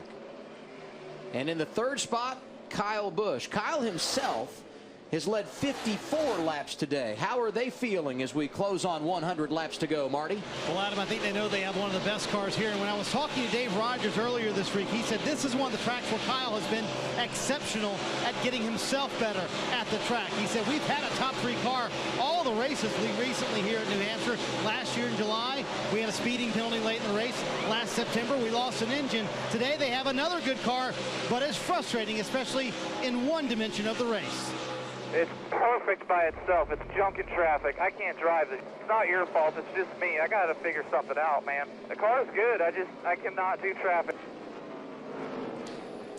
These cars are so aero-dependent, and we hear that in a lot of places. Your car is good when nobody is stealing the air off it. But as soon as you get close to another car and it steals the air off it, you lose grip. And you can't pass anybody if you lose grip when you come up on them. Yes, and that's the most frustrating thing for a driver. What's good to hear, if you're a young driver out there listening to what Kyle Busch said, is car's good. I've got to figure something out, which means he's willing to run higher. He's willing to run lower. He's willing to work the car around on the racetrack and find a place where it might work a little bit better. A lot of times you get stuck in that rut. You just say, it's not working where I'm wanting to drive. Well, go drive it somewhere different. And that's what Kyle and that's what the guys that are top drivers and really good race car drivers do. They find a place to make their car work. Kyle Busch is third right now. And right behind him in the fourth position, Tony Stewart, Larry. Well, I'm on board with everyone's strategy here and what they're doing. When that caution came out on lap 155, everybody pitted on lap 158. As I documented, that put them in position, making it a one-stop race. But what's going to be interesting with Tony Stewart in his 14, he has not changed left side tires since lap 75, 105 laps ago. I think there's a lot of drivers in their crews that are thinking, we are not going to change left side tires anymore, but I just don't see how this 14 can go without changing left sides at least one more time in this race. So you're on board with everybody but Tony Stewart. Is that what you're saying? Well, not Ricky Stenhouse. No, I'm not on board with that strategy. All right, well, there's our two. There's our two. At least we know who they're. And that's a great point, because we talk about it, and we've talked about it the last 2 or 3 weeks. Wally's brought it up a couple times. Why wouldn't you go ahead and change Ford so you don't have to change it later? Why not put yourself in that position? And basically what Larry's saying is the 42 or the 14 of Tony Stewart has put themselves in a position where they've either got to run these left sides to the end of the race or lose all that track position by changing 4. And Matt Kenseth, who did change 4 under caution at lap 158, right now in the 8th position. He had restarted 14th. He's the only driver inside the top 10 that has not won here at New Hampshire. Hey, Adam, back to Tony Stewart in the 14. The only thing that may save him is if we go to get into green flag pit stops, because I think under green, knowing you're going to have a full load of fuel to get to the end, everybody probably will change 4 tires there. The pit window here at New Hampshire right around 70, 75 laps. We're 25 laps into this run. It's going to save you a little bit, but you're still going to be off on your tires. Your car is not going to be near what it is. The other guys you're racing that have fresher tires. Clint Boyer is 9th right now. Chris, where are they with their game plan? Adam, he picked up 5 spots on that last stop by taking 2 tires, but he's been chattering the front end of that car in the center of the corner all day long. And even with the adjustments they've been making, he said the front end's still tight. Also, he and Casey Kane have been complaining on the radio, saying that the racing line is just way too tight around the racetrack. You can't deviate from the line that you're running because there's just no grip up higher. Yeah, and that's what I was kind of talking about earlier. Everybody's working the same real estate because that's where the grip is right now. And it's really, really hard to make a pass on somebody. 2 drivers unless they let you make a pass on you. 2 drivers looking for their first win of the year. Brad Keselowski started on the pole today. He's 11th right now after getting around Dale Earnhardt Jr. Jr., the lowest of the Hendrick cars at this stage of the race. You got Casey Kane running 5th, Jeff Gordon running 6th, Jimmy Johnson 7th. Right now, Brad Keselowski is racing on TNT, but this Thursday he'll be hanging out at a TV show bar on TBS. See Brad guest star on an all-new Sullivan and Son. It's this Thursday, 10/9 Central, only on TBS. Very funny.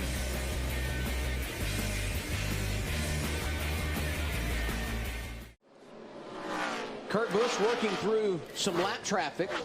He has led more laps than anyone today.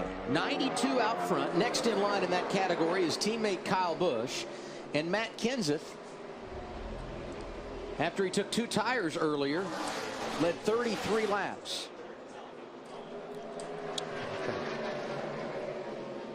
Jeff Burton right behind Kurt Busch in the running order, 1.8 seconds back. Kyle Busch is 3rd, Tony Stewart 4th, and Casey Kane make up the top 5.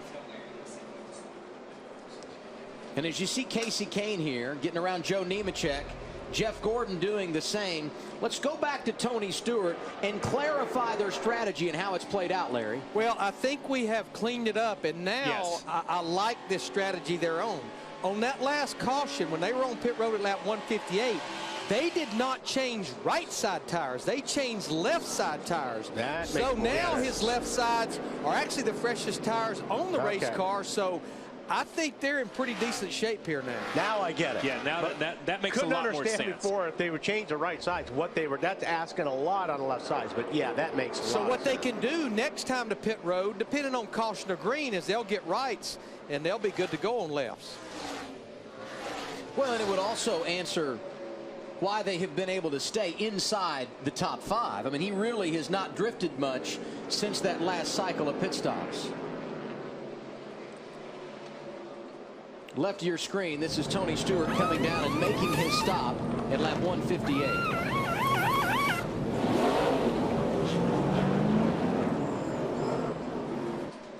What are they saying now, Ralph? Well, I talked with Aaron Kuhn. He's the tire specialist for Tony Stewart's number 14.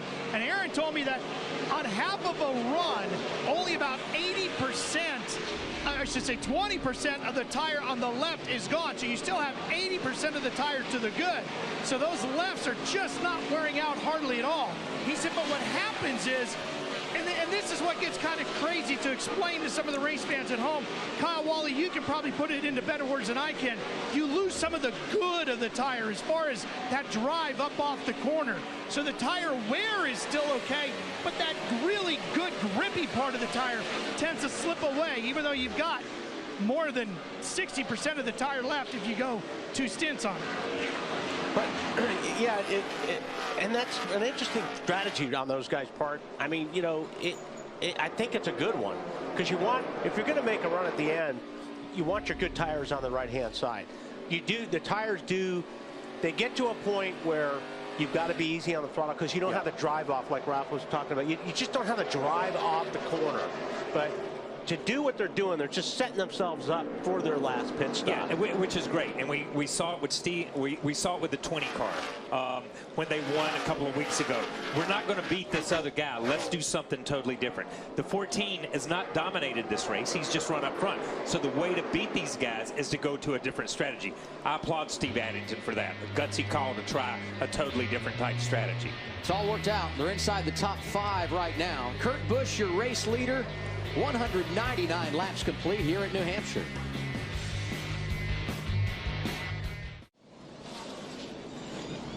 Sixth caution of the day. 4 debris leaders on pit road. Top right of your screen, Kurt Busch going 4 tires. Top left, Casey Kane went with 2. His teammate Jeff Gordon did the same. 14. And here they come off of pit road. Tony Stewart, right side. Yep. Thank you for that, Wally. And Stewart wins the battle off the pit lane, gaining 3 positions. Burton, status quo, also took 2 tires. In fact, everyone inside the top 10 going with tires. Only 2 of them. Jeff Gordon up 3 positions. And the big gainer, Kevin Harvick, +9. We'll reset the running order when we continue from New Hampshire.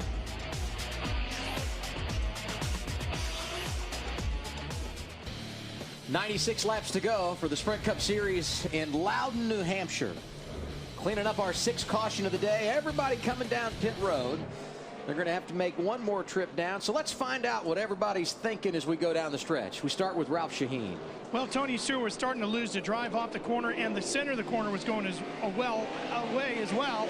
Just before that pit stop, they took 2 right side tires of fuel, Marty. Ralph, Luke Lambert's paying attention to this race. Jeff Burton took 2 tires on the left side, just like Tony Stewart did last time. By the way, Kurt Busch, your leader, coming to pit road. 4 tires. He'll restart 11th, Matt. A great move by Jeff Gordon's team. Gained 3 spots with the right side tire strategy move. Al Gustafson told him, we've got to make one more stop. Get all you can get. You do not have to conserve. Chris? Well, Matt Kenseth took 4 tires on the previous stop, and he took 4 tires again on this stop. He said the car is good over the run. Jason Radcliffe just setting up for that final pit stop, hopefully just taking 2 tires on that one. And Chris, I think we all remember what happened a couple of weeks ago at Kentucky. Jason Radcliffe called for no tires. Matt Kenseth winning the battle off of pit road, got right back in the game and ended up getting his 4th win of the year. So the top 10 all took 2 tires. First guy with 4, as Marty pointed out, Kurt Busch. He restarts 11th. Front row belongs to Tony Stewart and Jeff Burton. They have combined for 7 wins here. Green flag back in the air as we complete lap 207.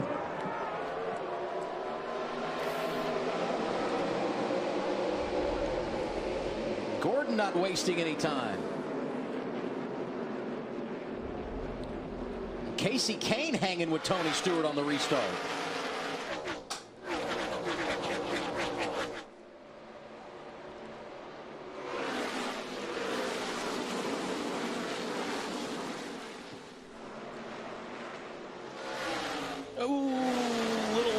Burton got a little bit loose, little contact with the two, but and who's that help out? Jeff Gordon. 3 wide. Gordon, Burton, and Harvick into the corner.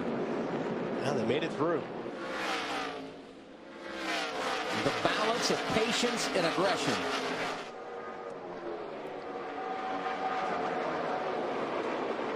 Here's Gordon working on his teammate, and Matt Kenseth, who got 4 tires. Chris just told us that. He's right in that mix as well, already up to 8th. He's picked up a lot of ground. And Kyle Busch down there underneath the 42 car, making it 3 wide. Wow, picked up 2 spots on that, on the straightaway alone, and we got another caution. It's for debris in turn 2. 7th caution of the afternoon. You know who this works out good for? Matt Kenseth.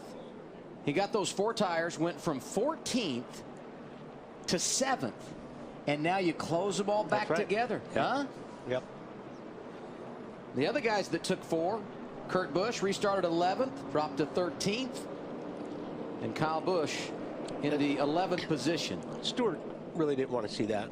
No. Because those guys were, as hard as they were racing back there, 3rd, 4th, 5th, and back, Stewart and Casey Kane were just pulling away from the field.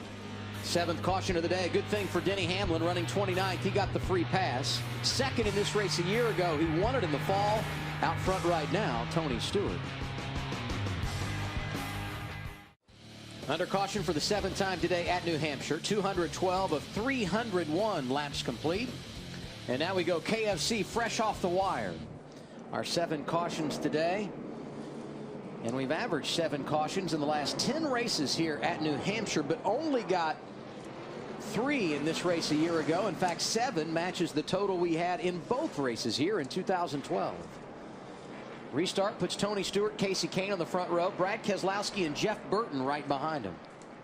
Yeah, Marty Snyder reported during the commercial that Jeff Burton had a little bit of trouble on that last restart. He spun the tires, and that's why he dropped back so much. Row 3, Kevin Harvick, Jimmy Johnson. Looked like Casey Kane spun the tires on that restart. He was dogging Tony Stewart last time when we went green, but not here. Jeff Burton in front of him. And he's not the only one getting out there. Jimmy Johnson making up some ground. How about this 3 wide? Kevin Harvick, Brad Keselowski, Jeff Gordon, and here comes Kenseth sticking his nose right in the middle of it. And that's where you can see those 4. That's where the tires come in play right there. Fresh Stuck in the center, through the corner. Create confidence, right? And I'm going to tell you, obviously that was a confident, aggressive move for one guy to go out of the middle and for him to stick his car up in the middle lane there. When Kenseth pitted at lap 203, he got 4 tires. All these other drivers with 2. Most on the right. Jeff Burton got less. Trying to clear the 24. Just he can roll through. Well, the 24 is awfully strong there on the high side, but there Kenseth gets a little bit better bite off the corner and takes the spot. Matt's up to 6 now. Kyle Busch lurking behind him. He too got 4 tires when we were last on pit road. And Kurt Busch, who has dominated this race, also got 4 on that last cycle, but he's stuck back in the 12th position.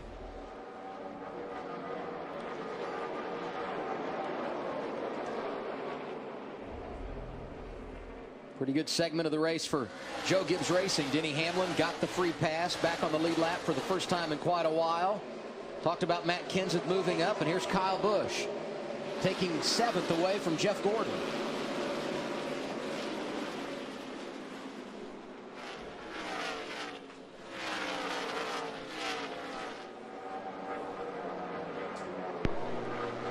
If you're Tony Stewart, you don't want a bunch of restarts late, but he's managed these 2 quite well. Yeah, he has managed these 2 really well, and he is really good at that. He's really good at bringing them down to the line. You don't hear a lot of people complain about how he does it. It's just straight up, but he seems to beat those guys off the line. You know, it talked about Burton getting a bad start the time before. Got a really good start that, and I don't think we've not talked a lot about Stuart Haas Racing or Richard Childress Racing today. 2 organizations we don't usually talk about, and they're running 1st and 2nd. 8th caution of the day for Danica Patrick, who goes around off of turn 2. But see, this is where I think it starts to hurt maybe the 14 car Kyle, because every time the 20 gets a restart, he gets closer to Tony Stewart and he's on better tires. Brandon, help her out right here. Yeah, every caution he gets 2 to 4 positions. Right. It seems like. So, I mean, you're exactly right. It would be better if it stayed green for the 14 car than to having these short runs and getting cautions. Well, not just Matt Kenseth. You got Kyle Busch up there now that's making some ground, and got 4 tires, right? Yeah, let's see what happened to the 10 car over in 1 and 2. Danica was running 26 when she got turned around. Going to be far left of your screen there. Yeah, she definitely got turned around. Yes. It looks like AJ just got up into her and got into the left rear and the worst place. You know what I mean? Coming up off the corner there. Yeah, by that time that she's already around, but definitely looked like AJ just drove up into the left rear corner panel of her. Which reminds me. Wow, Stewart stays out and everybody else comes in. Let's go to Matt Kenseth's pit, Chris. Yeah, Matt Kenseth pitting fuel only on the 5 and tires on the 99. Marty. Some of these guys, Chris, are going to go fuel only. It'll be right side for Jeff Burton, and fuel going to be close to get to the end, Matt. And the 24 of Gordon is taking rights. No, yep, rights on 24. Route. He's not. Well, Jeff Gordon had to hesitate leaving pit road as Denny Hamlin came in. That hurt the 24 on that pit stop. Tony Stewart stayed out. They must believe they had to come again. Everybody else coming down. These pit stops at lap 219. Can they go the distance?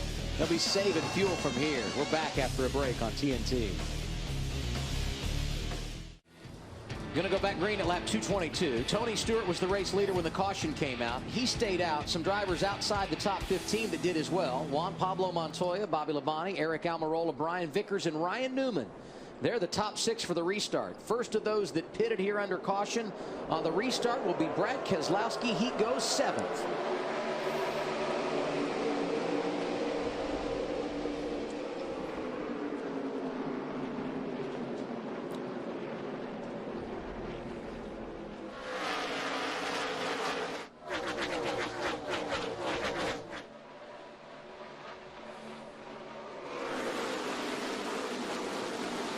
Juan is not going away easy right here.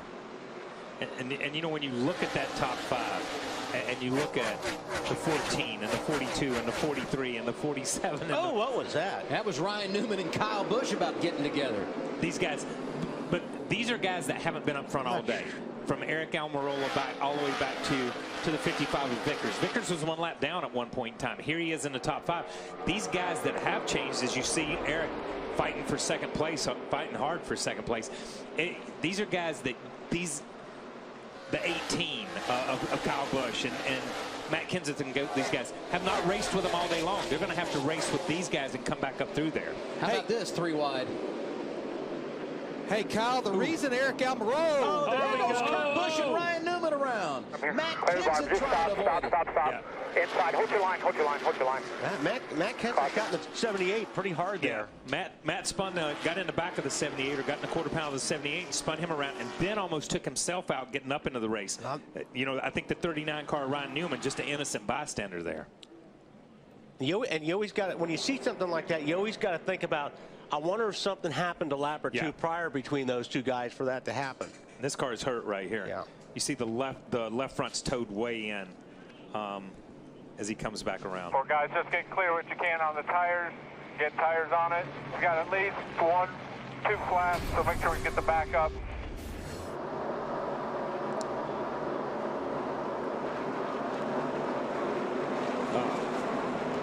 I don't know. You know what? Matt may not have got into him as hard. By that angle, it didn't look like he really got into him that hard. I take that the back. other angle, it looked like he really. This angle, it looked like he gave him a shot. Yeah, it almost looks like as he comes across, he gets him in the right rear and gets him a little wiggly. But it's almost like he took all the air off the spoiler as he swept across the back of the car. Yep. That was the battle for 8th. And let's not forget, coming into this race, Kurt Busch was 9th in the championship. And then Matt gets hit. That's why Matt ends up there. He gets into the 5. He tries to cut down below him, and he ends up there.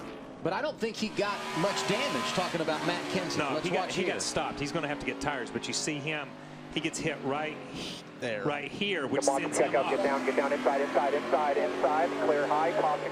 I think that was just, I think going back and looking at it, looked like the 78 just slid across the nose of the 20, and it was just one of those really slight touches, or it took the air off the spoiler. Yeah.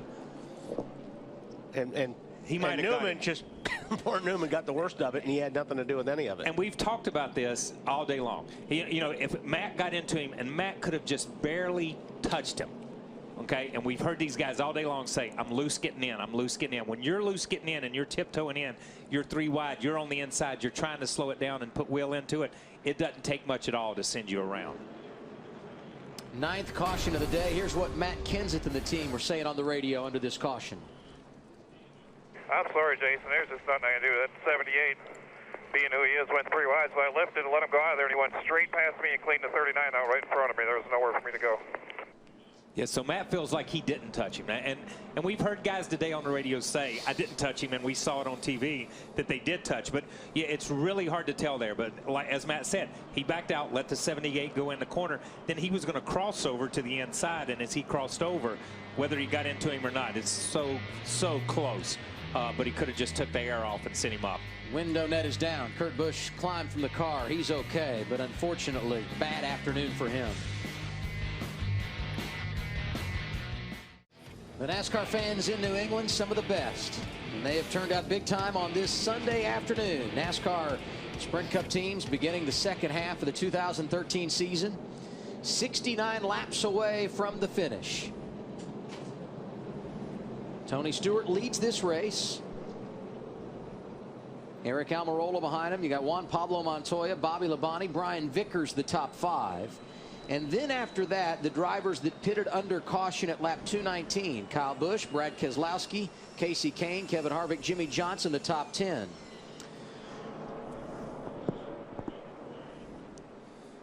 Our 9th caution of the day for an incident involving Kurt Busch and Ryan Newman. Our Chris Neville tried to catch up with Kurt. He declined our interview. You see him walking away here. Ryan Newman in the garage with Marty Snyder. And his team had just made a fuel mileage play, got him into the top 10, and then what happened, Ryan?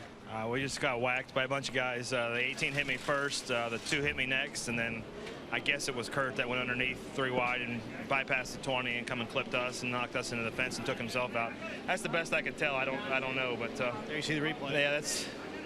I guess the 20 had a little influence on it, but yeah, we were just we kind of were in a bad spot having a little bit older tires. We didn't have the greatest car, but you know, got to thank Wicks for jumping on board and sponsoring us. That's not the press we wanted to give them, but just a lot of disrespect from a bunch of guys on restarts, and comes around, goes around, man. Has it been like that much of the day, you feel like, Ryan? No, I mean, and that was crunch time. I mean, that's you're in the last window there, and everybody was pretty much done on fuel and tires at that point, so I didn't expect to get hit, but I remember who hit me. You got to remember that, don't you, Adam? And got to give Ryan credit, too. He's probably working as hard as the crew guys in trying to get this car back out on the racetrack, if he can. Adam. And, Marty, he mentioned fuel mileage. A lot of laps under caution. That's going to help those drivers that pitted at lap 219. Matt Kenseth dropped from a spot in the top 10 to 28. That's where he will be on the restart. Up front, Tony Stewart and Eric Almirola. Smoke has led the last 32 laps, and he's going to be out front at the green flag here. And like Ryan mentioned, you're on these restarts now, you're going to see a little bit less and less respect. It's time to get what you can get, even if you got to knock somebody around a little. Yeah, but as Ryan said also, we run a little bit older tires and a little bit different cycle than these guys, and that's what I was saying before the accident happened. We've got these guys up front. We've got the 43 car of Eric Almirola. We've got the 17 car. You know, these guys, they're on a little bit different cycle, on a little bit different older tires, some of them are, and these guys are going to have to fight their way through them, and when that happens, you have an accident like we had before. First of that group on fresher tires, the 18 of Kyle Busch, 4th right now, but working over Bobby Labonte, who gets sideways coming off a 2. And there goes Casey Kane out of line, trying to save it down the back straightaway. That was a good save right there. Casey was running inside the top 5, actually was 7th, kicks him outside the top 10. That was a great save because he was headed for the road course on the infield, coming out of the middle like that. Reminded me of what happened to him with a few laps to go at Daytona last week. Same spot, middle of the back straightaway. Here he's able to save it and soldier on. And now we've got caution. Travis Kvapil and Ricky Stenhouse Jr. together, our 10th yellow of the afternoon. And we saw Ricky up there running 4th or 5th in the 18 car, racing hard with Ricky. Ricky on a different cycle. Ricky's mad at somebody right here. They were racing for 22nd. Hard for me to believe Ricky Stenhouse Jr., who's been so consistent in his rookie year, still looking for his first top 10 this season. It's not going to happen today. He just got talked down. Yeah, he got talked down right there. Yeah, because he run up there and started passing off the cars. ledge. Yeah. Yeah, he wasn't trying to get back to the pits fast. He was going somewhere. No one understands driver emotion like Wally Dallenbach. Here's the replay. Let's see. Did Danica turn him? Wow. They just got all hooked together there. Yeah, I couldn't tell from that interesting dinner. Yeah. They were just, it's hard to tell from that angle, but I mean, it's almost, you know, a little bit of a replay from the accident that we saw before. You come down in there, you see him on the inside right there. He looks like he gets turned. She may got hit, yeah. Yeah, it's hard to tell whether she. Yeah, no, there's some damage on her. Well, there's some damage on her right rear bumper right there. But it looked like she got hooked to the right. She got hooked, but you know, it's almost like she got in his left rear quarter panel, turned him up the racetrack into the 93. So it's like somebody had got into her. Wow.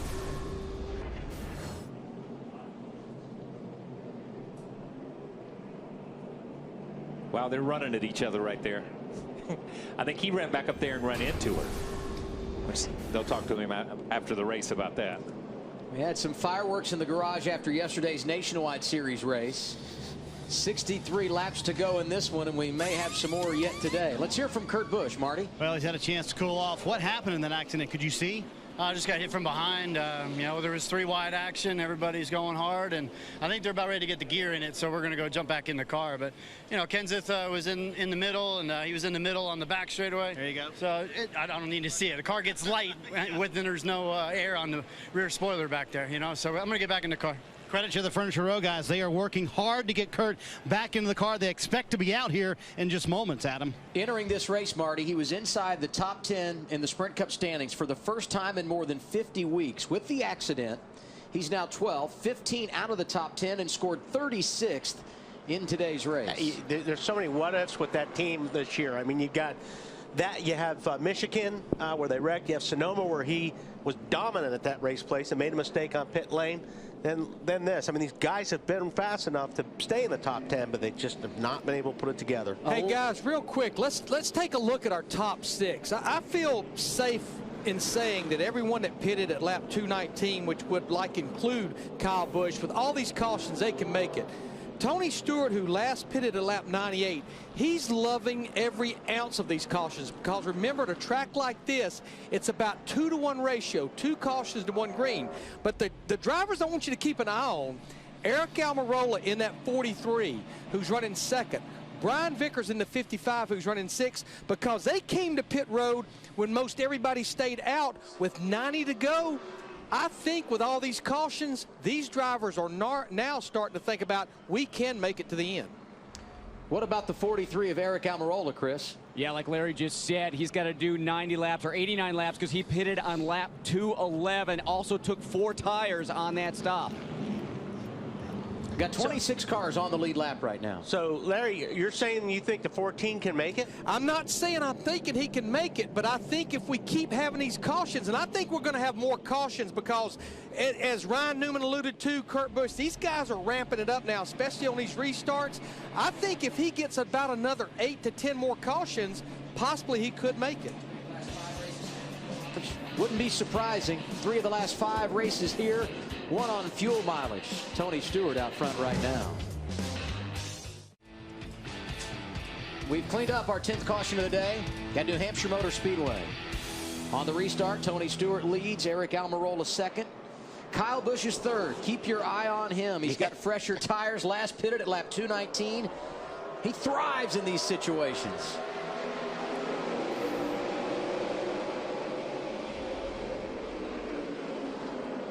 43 car drove it in there pretty deep. Yes, he did. But he opened that door for that 18.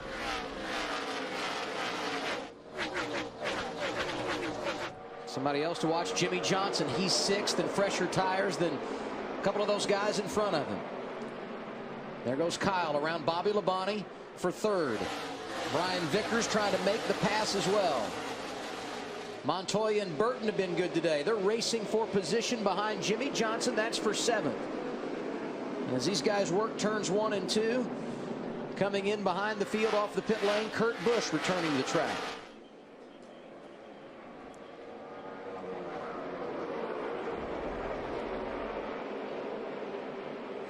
That 18 car is getting a run up off the corner, and he is dive bombing these corners to get it in and take that position away.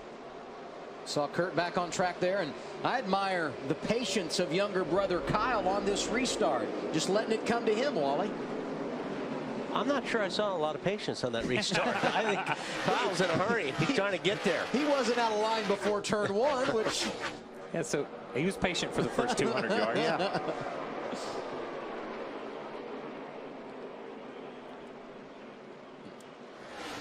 See Kevin Harvick working over Brad Keselowski. Tony Stewart leading this race, and this is what he said under caution a moment ago. We're on a number, but it's going to be tight. Go like hell. See what we can get out there, and then we'll start saving. Copy. Yeah, and that the one advantage that he has, we talked about a lot. He doesn't have to worry about any aero push or anything on his car. Right now, he's in clean air, and this is the best situation he can be with the tires he's running and everything else. I mean, he looks up in the mirror, he's going to see that Kyle Busch car getting bigger and bigger, but he is in the best spot right now, being able to stay out front. Hey, we can talk about Kyle Busch all we want, but what about his teammate Denny Hamlin? A couple of problems early in this race when a lap down, was running back in the 26th position, and the guy that has won here 2 times in the top 10. Yeah, and Denny, and you know, he had that cut tire. He was just in the place to take the lucky dog, had the cut tire. He's already a lap down. He comes back. He's made it back up. He's in the top 10. And Brian Vickers the same way, up there running 3rd and 4th. Brian was a lap down, has made that lap up, and has come back to be a top 5 car in this race. Both had problems on that cycle of green flag pit stops early. Denny had a lug nut missing, had to come back down, and Brian Vickers leaving the pit lane with equipment. This is the battle for 3rd. Mitch and Brian Vickers working over Eric Almirola, going to grab the spot here.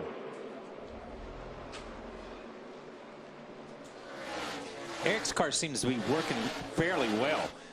He's getting in the corner pretty good, but it seems to be rolling through the middle. I'm not sure he's getting up off the corner the way he wants to, but he makes time on the entry and through the center of the corner. Remember Matt Kenseth involved in that accident, slowing down to avoid Ryan Newman and Kurt Busch a while ago. Had to pit, started outside the top 25, and now he has made his way back into the top 15, scored 14th right now.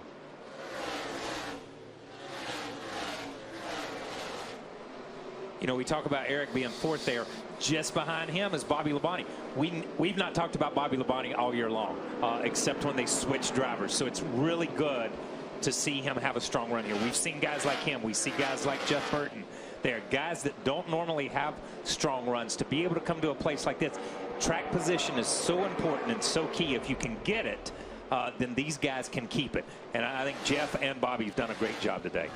Jeff Burton, another one that we talked about earlier, running inside the top 10 and trying to get some more. He is all over Jimmy Johnson. Yeah, he was. They're racing for 6th right there. Johnson, who started 43rd today, had qualified 2nd. His time not allowed on Friday. He's made his way to the front, but never been a threat, Wally. You can see where the 31 car is better. It's right in the center of the corner. It looks like, you know, Jimmy's car probably a little bit tight. It's shoving the nose in the center, and the 31's able to drive it out underneath him. And that says a lot, because we hear these guys say, once I get behind somebody, I've got that aero push, I can't do anything. Jeff's car is really working good through the center of the corner. Danica Patrick out of the race, Marty. And out of her car. Do you know what happened, Danica? Well, you know, it's good to see it, to get the visual on it, but, you know, what it felt like was either I misjudged the braking or everyone jammed up a little bit. I got sideways trying to slow down so that I didn't drive up in the back of anyone, and it just got sideways, and there's nothing you can do. The worst part is that, you know, obviously I didn't want to take anybody with me. I feel bad. What can I say? We were having a reasonable race, and Just didn't mean to do it. But you're okay? Yeah. Out of the car, though, and there's a lot of work to get that 10 car if they're going to get it back into the race, Adam. And real quick, Ricky Stenhouse Jr. is in the garage area in his car trying to get that car fixed so they can get back out. You know, I got to give her some props for saying I may have misjudged the braking point, because that's what it looks like. She just ran in on him faster than she thought she was, jumped on the brakes, the car got sideways, she got into Ricky, Ricky got in to the Travis and those guys and took all 3 of them out. But it takes a lot sometimes to admit that you made a mistake. And she is taking care of equipment in this her rookie season. If she's not able to get back in, this would only be her 3rd DNF of 2013. Things starting to heat up here for 5th. Bobby Labonte has that position, but Jeff Burton once again gaining ground and trying to get into the top 5. The 47's been great today, Chris. Yeah, good to see this team running up front. He has had some alternator issues throughout this race, so we've been paying attention to that. But more importantly, can these cars in front make it on fuel? We're going to really have to watch that, especially if we stay green. But one thing that's helping them out is some cloud cover has rolled in, and we've seen about 15 degrees come out of the track as soon as those clouds come in. That track temp was up to 120 when the sun was shining on it. Right now, about 105. And Chris, that reminds me. Remember early in this race when Dave Rogers, crew chief for Kyle Busch, said, when the clouds come out, our car's going to come to life. Kyle's running 2nd right now as Jeff Burton finally makes the pass and gets around Bobby Labonte for 5th. Yeah, I think Labonte finally just kind of cracked the throttle going into turn 3 and just let him go, because 31 was all over him. Guys, just to make note, Bobby Labonte in that 47, he's on the same fuel agenda as Tony Stewart, the 14-hour leader. Bobby was last on pit road at lap 203, so he too would have to go 98 laps. The other driver is back in 8th position, Juan Pablo Montoya in the 42. He's not been to pit road since lap 203. And perhaps the reason Bobby's sliding a little bit is he has gone in to fuel conservation mode. We'll continue to keep an eye on him. The advantage at the front for Tony Stewart, 0.3 of a second. And Larry mentioned Juan Pablo Montoya last pitted at lap 203, and he has company. Pole sitter Brad Keselowski is there, and right behind him, Denny Hamlin, who we mentioned back in the top 10. Sit down, safe fuel, safe fuel, safe fuel. Caution is out. Jeff Gordon, a 3-time winner here and a 4-time champion, spins it. The 11th yellow flag of the afternoon. Might be a bit of a blessing for Jeff, who was running 20th, and I don't think he was real happy with his car. That's unusual to see him spin a car out. Yeah. Just, you know. What's your car like right there?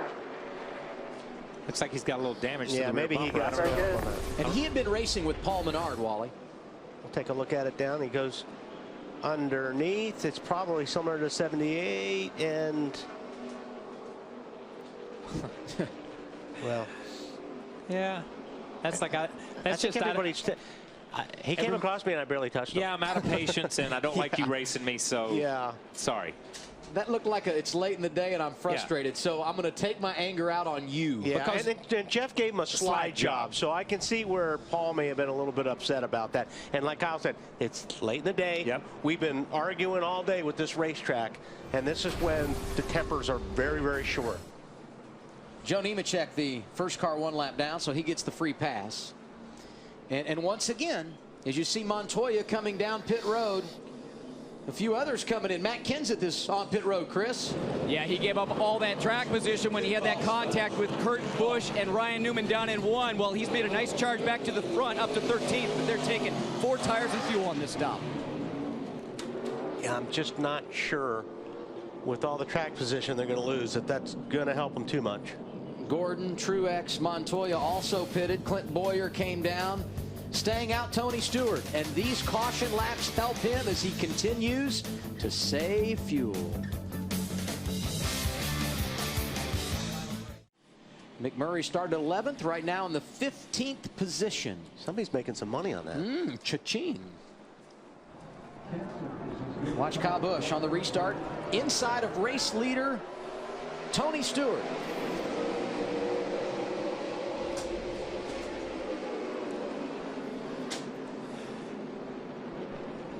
Nice job on the restart for Eric Almirola, trying to make the outside lane work. Made it work. Very nice move. But Kyle's not having any of it. I told you he's being patient here late, huh? Yeah, watch him run into him right there.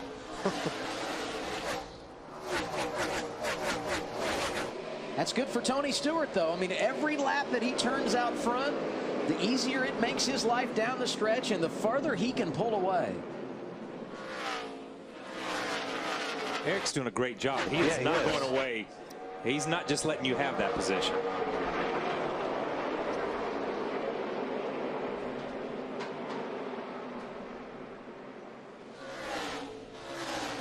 Jeff Burton side by side with Brad Keselowski trying to make it work. Boy, Burton's got a really good car right now. And it looks like he needs green flag laps because after a restart, not always great. But once we get going, he marches to the front. You just look at how his car is cutting down in the center of these corners while all these other guys are sliding and searching for grip. That 31 car can get lower than everybody. And that's where he's passing everybody. And he's making it look easy. Got Brad Keselowski. Here he is on Bobby Labonte. The advantage at the front for Tony Stewart. 0.8 of a second that time around. He's been really strong down here in 1 and 2. That's where his car looks better than anybody. Right there. He just cuts and gets back on the gas. How about it, Marty? Isn't that Jeff Burton's career signature? Always good at the end of a very long run. And remember when we all pitted at lap 219, all these cars did? They took on 2 tires. You see back there Jimmy Johnson trying to get around Bobby Labonte as well. Burton and those guys took on 2 tires. I think that's another effect we're seeing right now, guys. Those 2 tires coming into play for Jeff Burton as well. See the 47 car, Bobby Labonte's going back and forth, almost like he's trying to see if he's got a flat tire or he got some dirt and debris on there. Another driver making a charge late in this race, Kevin Harvick. Haven't talked about him a lot today, but he's inside the top 10 and trying to finish there for the 9th consecutive race. That team has really been consistent since the springtime.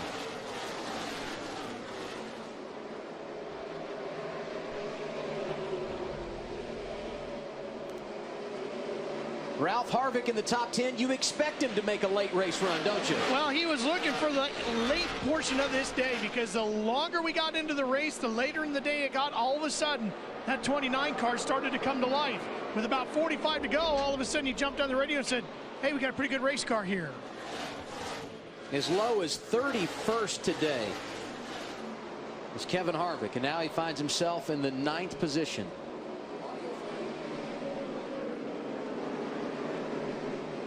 Now we go back and listen to what Paul Menard had to say on the radio.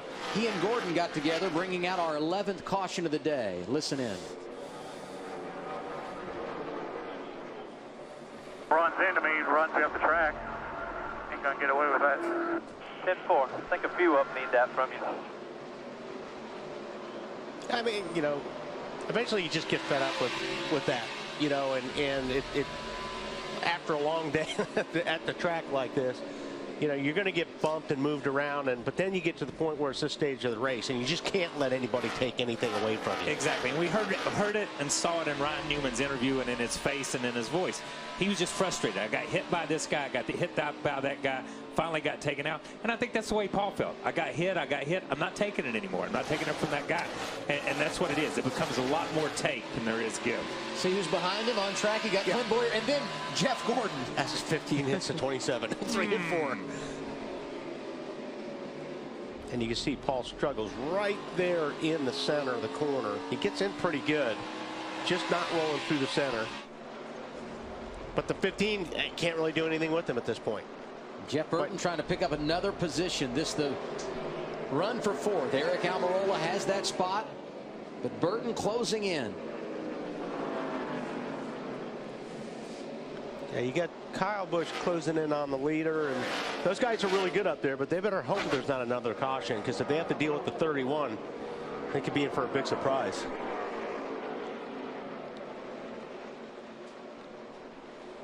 Last time around, you mentioned the battle for the lead. Kurt Busch was only 0.3 of a second behind Tony Stewart.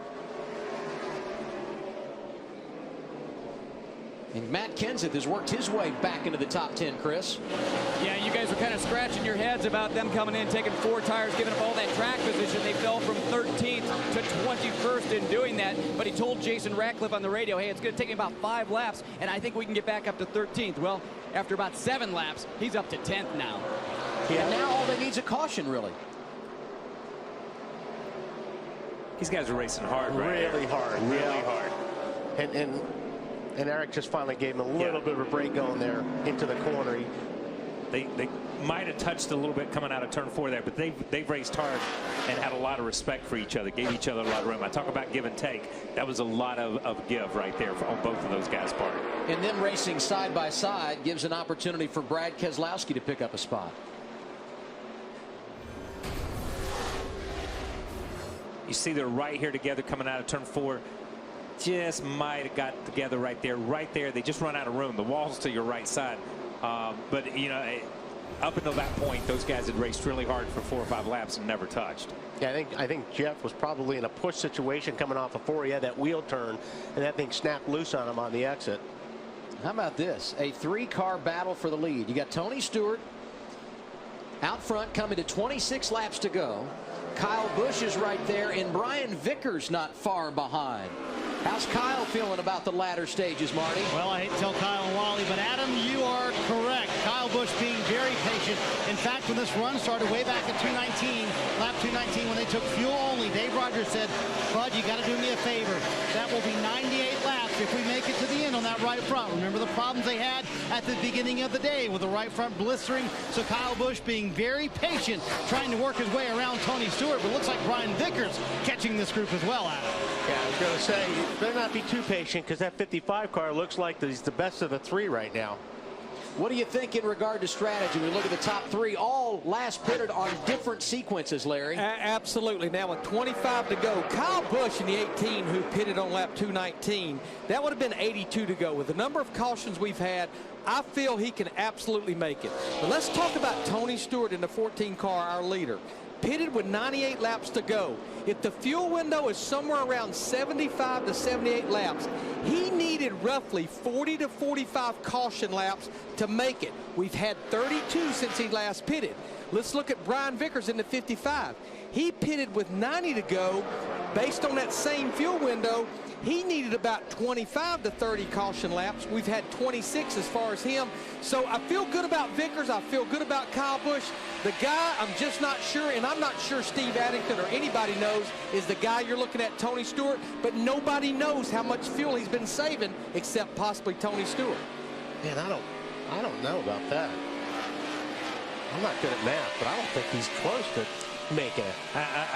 You know, I think in the nationwide race yesterday, Kyle went 96, or one of the cars went 96, 98. I can't remember which one it was, which was a long way. But they had all those caution laps at the end. Now I don't know how many. 3 attempts at a green-white checker. Larry's got it figured up to saying you've got to have 40-some caution laps, and they've been 32. But even right now, he's basically 10 or 15 laps short right now, the way what I just heard. How much anxiety in the 14 camp, Ralph? Well, before we got this run of yellow flags here late in the race, I asked Steve Addington, it was probably about 50, 60 to go, and he said, we're close, really close. And then they started getting all these caution flags, and now he was feeling pretty good. Now, of course, we all know crew chiefs doesn't mean he's exactly telling me the truth, but they sure seem to feel like they were pretty good. I also spoke to Rodney Childers, who is the crew chief for the 55 of Vickers, quite a while back. He felt they were very solid. Boy, Vickers is giving that 18 a fit right now. And Kyle has actually lost some ground to Tony in the last few laps. Well, it's because he's been busy with the 55 car. You know, guys, back to Tony Stewart. Yeah, by my calculations, he needed about 40 to 45 caution laps. We've had 32 since he pitted. But again, what I'm watching as far as his lap times, he's almost driving out the rearview mirror. He's almost running that car just as hard as he needs to based on the drivers behind him. And here's something I'm having a hard time ignoring. Second and third on track right now in the Sprint Cup race. First and second yesterday in nationwide competition. Same tire. Does the track time help out today? It doesn't hurt. It doesn't hurt. Absolutely doesn't hurt. I mean, the car's obviously a little bit different, but track time never hurts. Yeah, and you know, we're coming in on, what, 20 laps to go? I'm telling you. And there he goes. Nice. As we watch these guys race hard, that 31 car is lurking in the mirror behind these guys. Now, catching and passing are two totally different things. But Burton has been gaining just steadily. A couple of tenths a lap, a couple of tenths a lap. But I think he can pass him. I think he's the only guy that can pass anybody at this stage in the game.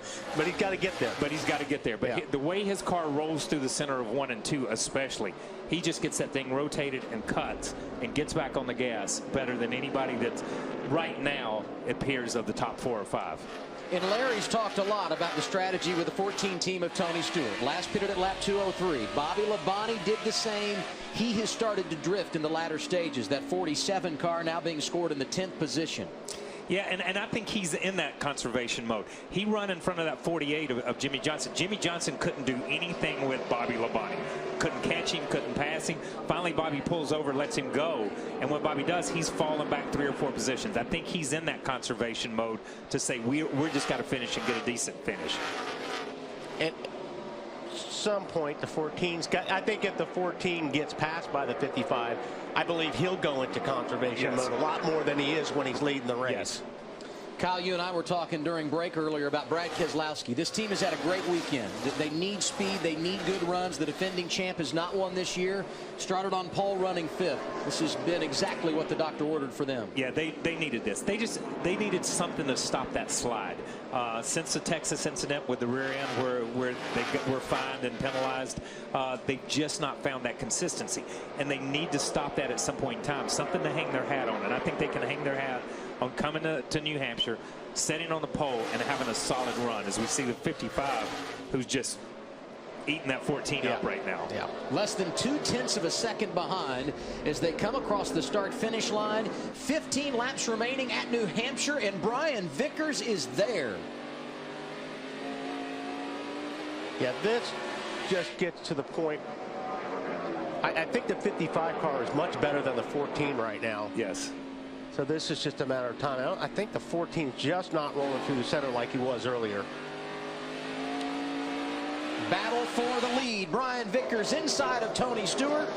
At the start-finish line that time, it's Vickers out front. He completes the pass as we go into turn 1. Nice and The smooth, 55 clear. on point with 14 to go. Nice and smooth. Now, it's going to be interesting to see what Tony does now. You know, he's pretty much committed. You guys are committed at this time. This is our strategy. But, you know, right there behind him is the 18 again, who Vickers is pulling away from. But that 31 is right there on the back bumper of the 18 car. And you got to give a call to Rodney Childers, the crew chief for this 55 team. Top 5 last week at Daytona with Michael Waltrip. Mark Martin spends a lot of time behind the wheel. And here they are in position to win at New Hampshire with Brian Vickers driving. And Vickers has done a good job every time he's climbed into this car this year. Yeah, I give Vickers tons of credit for how he's handled the situation and coming back and all that. But that team, we talk about that team all the time, whether it's Mark driving, whether it's Vickers driving, whether it's Michael Waltrip, they just do a great job of adapting to new drivers week in and week out. 47 behind. Larry, it's hard to put into words what they're doing here today. Well, I think what Brian Vickers is doing is he's pretty much making a solid bid that he will be the full-time driver for this 55 car in 2014.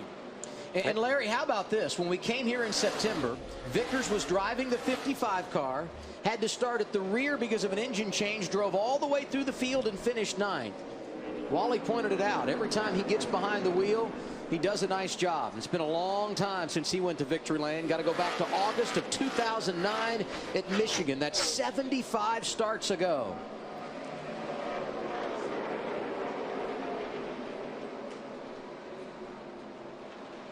Vickers doing a great job of massaging the lap traffic. Off of turn 4, 10 laps remaining as he crosses the start-finish line. And he's got he's working a nice little gap now in between himself and Kyle Busch, and the guy I think he's got to worry about the most right now is that 31, but I just don't think Burton's going to be able to get there. Yeah, I think Burton's run out. Once Vickers cleared and that the group kind of spread out, then I'm not sure the 31 can get there. As long as Tony was holding him up a little bit, the 31 was coming. You guys know this as drivers. You never know how long the opportunities are going to last. Brian Vickers, a young hot shoe. So many people believed in him. He had won races at NASCAR's top level, then had the blood clot problem. Took him out of the car, and many didn't know if he would ever make it back. Had to stair-step his way back to the top. An opportunity for Michael Waltrip Racing, and here he is taking advantage. Well, you guys touched on, I think the biggest thing with Brian was his attitude towards this. I mean, everybody wants to be in the car all the time. You don't want to share a car with anybody. But Brian he's taken it well, and he's done a good job, and frankly, he deserves to be in that car full-time next year. Good battle for third. You got Kyle Busch. Talked a lot about Jeff Burton, how strong he is, and right behind him, Brad Keselowski. Yeah, this is a good three-way battle right here. Keselowski made up a lot of ground on these two in the last 4 or 5 laps. All of these drivers last pitted at lap 219, so none of them should have any question marks in regard to fuel mileage. And we're getting a report now that Bobby Labonte, who last pitted at 203, is out of gas, and that's when Tony Stewart pitted. Yes. That's what I'm saying. I thought he was going to be 10 laps short based on Larry's math. So, and we're right there right now in this window. 7 laps to go.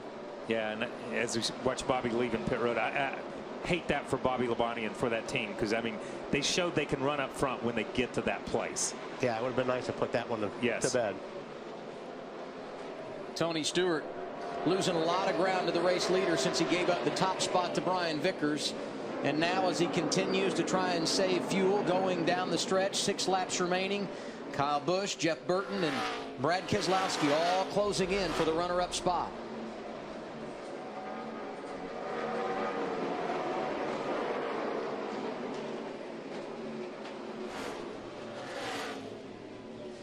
Hey guys, as far as Tony Stewart, think about it. Comes in here 10th in the points. They cannot afford to run out of fuel. He'd be better off to back off and finish 9th or 10th than run out of fuel and leave here back outside the top 10 with 7 races to go. Yeah, I sent down for debris on the back.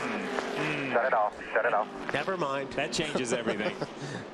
And I was getting ready to say, I think Larry was right. There's 6 or 7 seconds between him and 7th or 8th place. He could afford to give up with 4 or 5 laps to go, a second or more a lap, and not get kicked too far outside the top 5. Wally, this could be good news. The caution means he can save more fuel. The bad news is with 5 to go, we could be looking at a green-white checker situation, and if you get that, now you're going to overtime and asking even more out of your fuel mileage.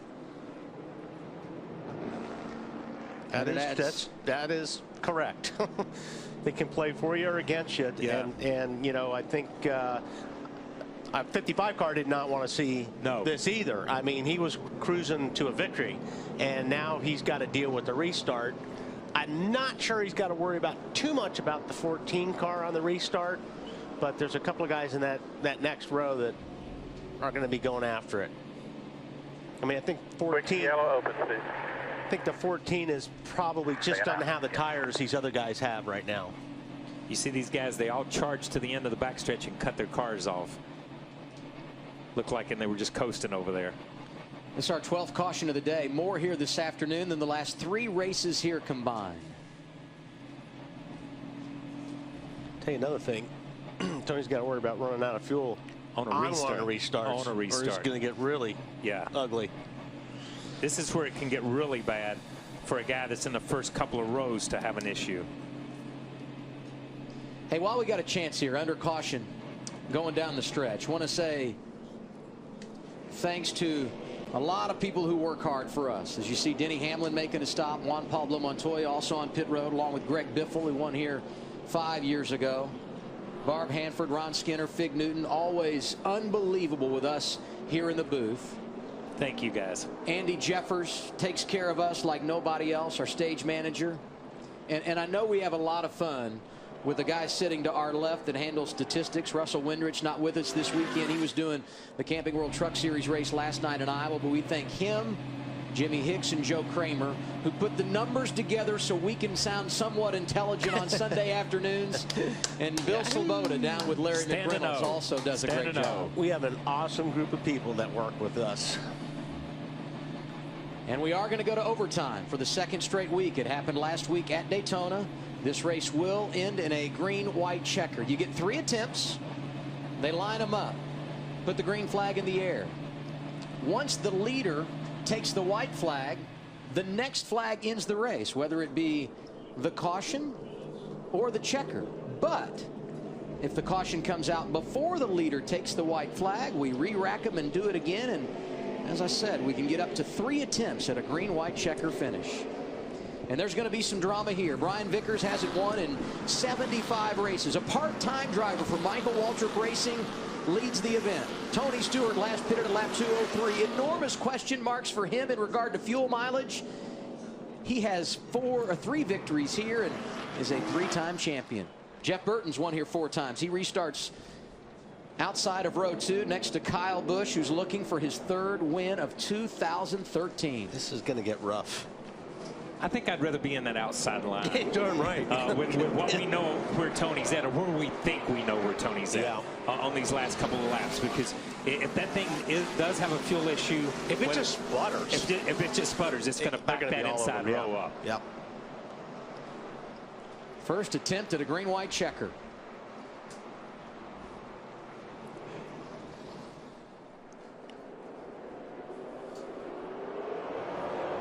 Vickers, the leader in the outside lane, and Tony Stewart not letting him get away. And there goes Kyle Busch to the inside. 3 wide into 1. Wow, look at Vickers up on that high side. Holy cow, that was strong. Strong move by Vickers clears Vickers, Stewart and has the lead. A lap and a half to go at New Hampshire. Stewart's out of gas. Stewart in the outside lane is rolling slow. Kyle Busch goes by. Jeff Burton, Brad Keselowski doing the same. Yeah, Tony's out of gas for sure. I thought it picked back up there. White flag is out for Brian Vickers. We're out of field here, guys. Oh man, Denny Hamlin just missed Tony Stewart coming down the straightaway. I'm going to tell you, a great restart by Vickers, but that was incredible. Yes, hanging on the outside with 2 guys on the inside was pretty awesome. And Eric Almirola did a great job of being in that outside line, not running all over Tony and getting back down and squeezing into 5th place there. Brian Vickers hadn't won in 75 races. Running part-time for Michael Waltrip Racing. Welcome back to Victory Lane. Vickers wins it at New Hampshire. That's what I'm talking about. Great job. Great job. Great call. Great recovery. Man, I'm so proud of you guys. Thanks for not giving up on me. Ty, Michael, Rob, thanks for the opportunity. Aaron, thank you so much. That is awesome! You are the man, Brian. Thank you so much. Welcome back, baby.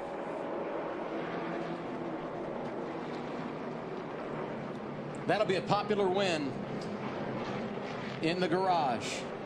Lap 211, they came down, topped off the fuel tank, and that was huge. Rodney Childers making that decision. You know what? That was interesting. Almost every one of those cars, from Kyle to Kurt, or excuse me, from Kyle to Brad and all those guys, rode up beside Vickers and to congratulate him. We saw Matt Kenseth right there coming out of turn 4, all the way back to 9th or 10th place. That's pretty cool right there. Rodney Childers has got to be one happy man, Ralph. Well, he is, and so is this crew. You guys put a lot of faith in Brian. You set him up to do it, and he pulled it off for you. You got to be pretty happy with this driver these days. Yeah, he does a good job for us. Really, all of our guys do. Him and Mark Martin and Michael Waltrip, they all do a really good job for us. And wouldn't be here without any of them, and it's emotional for all of us today. But I'd like to thank Aaron's and Toyota, Sprint, and everybody involved. My guys did a great job all weekend. We had a fast car, and just proud of everybody. How much does a win like that help him get closer to securing this ride full time next year? I think it's pretty much a done deal. And as Brian Vickers climbs from the car and celebrates, about 50 yards from him, sitting idle on the pit lane, Tony Stewart's race car. If it weren't for the green-white checker, would have finished inside the top 5. Instead, 26. Final car on the lead lap. That's going to probably what that gave him a hit on the points there, right? Yeah, that knocked him out of the top 10. That hurts the point situation, and that, you know, and sometimes you got to keep the big picture in mind. Especially when we're getting down to 6, 7, 8 races left before the chase. And I think these guys were so focused on a win, it's almost like they let that part slip away. Brian Vickers driving the Aaron's Dream Machine. And he's living out a dream today. You heard the emotion from crew chief Rodney Childers. The team there to congratulate him. That is one cool scene. Kyle Busch ended up 2nd today, Marty. Adam, what a scene on the front stretch for Brian Vickers, but Kyle Busch, the other end of that. Man, had you hang on to a tight race car, and you made a bold move on that last restart. Yeah, just, man, I I think we were the fastest car here today. We definitely the short run. I guess I burned the front tires off it when we're here. I don't know what the deal is, but I definitely cannot. Once we're out front, we're leading, we're doing fine. We get to lap traffic, and I can't turn anymore, so it's just accustomed to how my driving style is, I guess. But I hate it because we have such a great race car here, and this Interstate Batteries Camry was awesome today, and these guys deserve to be in victory lane. And I don't know what to do on them long runs. I mean, that's all there was to it. That's our day, just got to get better on figuring out what I got to do that in order to be able to pass lap cars. In the big picture, though, you guys are piling up these top fives, aren't you, with cars that, you don't feel like have been as good on the long run? Yeah.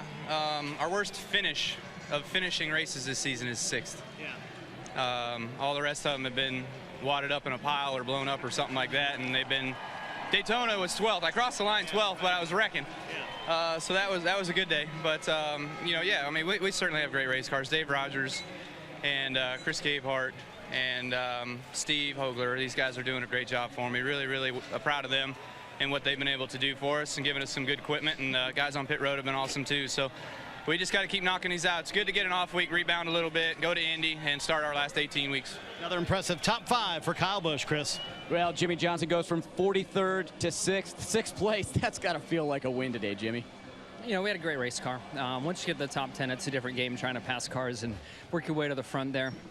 Really, the lane that you were in on a restart had a huge impact on how many cars you could pass. And a few times I was on the outside, I made my way to 3rd, and then a few times on the inside, and I slipped back. But all in all, a great day for the Lowe's team, and just very, very proud of the effort these guys put in week week out.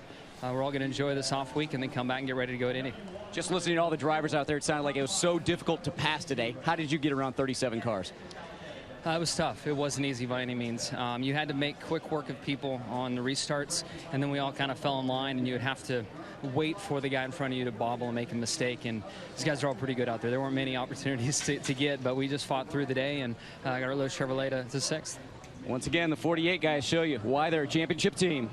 And Chris, if you had said before this race it would be a Michael Waltrip racing driver in victory lane, no one would have been surprised. Clint Boyer always good here. Martin Truex Jr. has a great resume at New Hampshire. But it's Brian Vickers who gets the checkered flag, his 3rd career victory. Welcome into the NASCAR on TNT post-race show. Michael Waltrip Racing celebrating on the pit lane after Brian Vickers' win today. Boys, good deal! Good deal! Nice job, guys. Yeah! I'll get you some!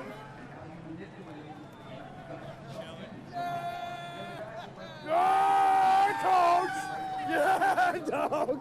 Congratulations! We won! Hey, Mark! Hey, Mark! Good job, man. Yeah, Dwayne. And now the party continues in victory lane. Here's Matt Yoakum. Adam, back in 2009, a win for Brian Vickers, then a medical issue in 2010, came back in 2011, and then Red Bull shut down. He scored a part-time ride. The road you've traveled, does that have an even greater impact on this victory here today? Absolutely. It couldn't have been filled with more trials and tribulations, but thanks to so much support from friends and family, and this year my fiance Sarah, and she's stuck in traffic right now. I want her to get back, but I got to thank Ty for making that phone call and giving me the chance, and Rob and Michael believing in me, this whole crew, the Aaron's Dream Machine. Man, this thing was good today. We had a mishap in the pits and got us a lap down, but we got it back, and one of our crew members had to leave. The engine tuner Denny, his father's not doing well, so we're thinking of him. My bus driver Randy, his mother's not doing well, thinking of her. But man, just thank God for the chance and the opportunity to come back, and this team and Rodney and just everyone believing in me and giving me a second chance. It means the world. And the statement that it sends, not one, not two, but 3 different drivers compete in this machine all during the year. It's hard enough to win just with one driver, but look what this group does, going around with 3. It really does, and that's a testament to the whole team, everyone at MWR, Rob, Michael, leadership, Ty, and obviously Rodney as a crew chief, doing a great job with all 3 drivers, and the support we get from Aaron's. The support from Aaron's and Toyota is what makes this happen, and can't thank them enough for the opportunity. So do you think this locks you into this machine for next year? Nothing's a guarantee in life. I've learned that the hard way. Even when you think it's done, it's not done, but it definitely goes a long way. And I can tell you, Chris, there's a huge celebration right now over in England because that's where Rob Kaufman and Michael Waltrip are. They're at the Goodwood Festival of Speed. Tony, you and Bobby Labonte were on the same fuel strategy there at the end. We saw Bobby run out with about 7 laps to go. How nervous were you? Pretty nervous. I mean, you know, it's hard to calculate how much we're saving on the caution. So thought we were about 3/4 of a lap to the good there before that last caution. So obviously didn't get saved as much as I thought we would. Yeah, obviously a big hit for Tony. Comes home 26th today. After last week, Chris, he had gone from 15th to 10th. Smoke drops outside the top 10. We'll see him on the points page in a moment. Jimmy Johnson continues to lead. He and Matt Kenseth, those 4 victories, the best of anyone in the Sprint Cup Series. And you see Brad Keselowski and Casey Kane both getting back inside the top 10 today. That's a big jump for the 2 car. They just Page keep 2 rotating. of the Sprint Cup Series point standings. Martin Truex Jr. #1 in the wild card, only 2 points out of 10. Jeff Gordon actually gained ground today on the top 10, and Tony Stewart drops to 13. And we talked about it earlier, and Kyle, in the opening, it's like right now these guys are so tight in between 11th and 17th in points. You say, well, who's in and who's out? I mean, it can something like that happened to Tony Stewart today. It can change in one race. Jeff Burton jumped to 17th in the standings after finishing 3rd today. Let's go to Marty Snyder. Wow, what a fun day for Jeff Burton. When's the last time you had that much fun behind the wheel of a race car? That's a lot of work. You know, we had a really good car. We thought Cat Chevrolet was as good as anybody. The 78 was better than everybody, but once he had his problems, and I think that opened the door for us. And just the cautions didn't fall quite the way we needed them to, but nonetheless, we had a good day, and proud of everybody. You know, a lot of people giving up on this team and myself, but, you know, our Caterpillar and Cheerios and Chevrolet and all the people that help us so much, they haven't.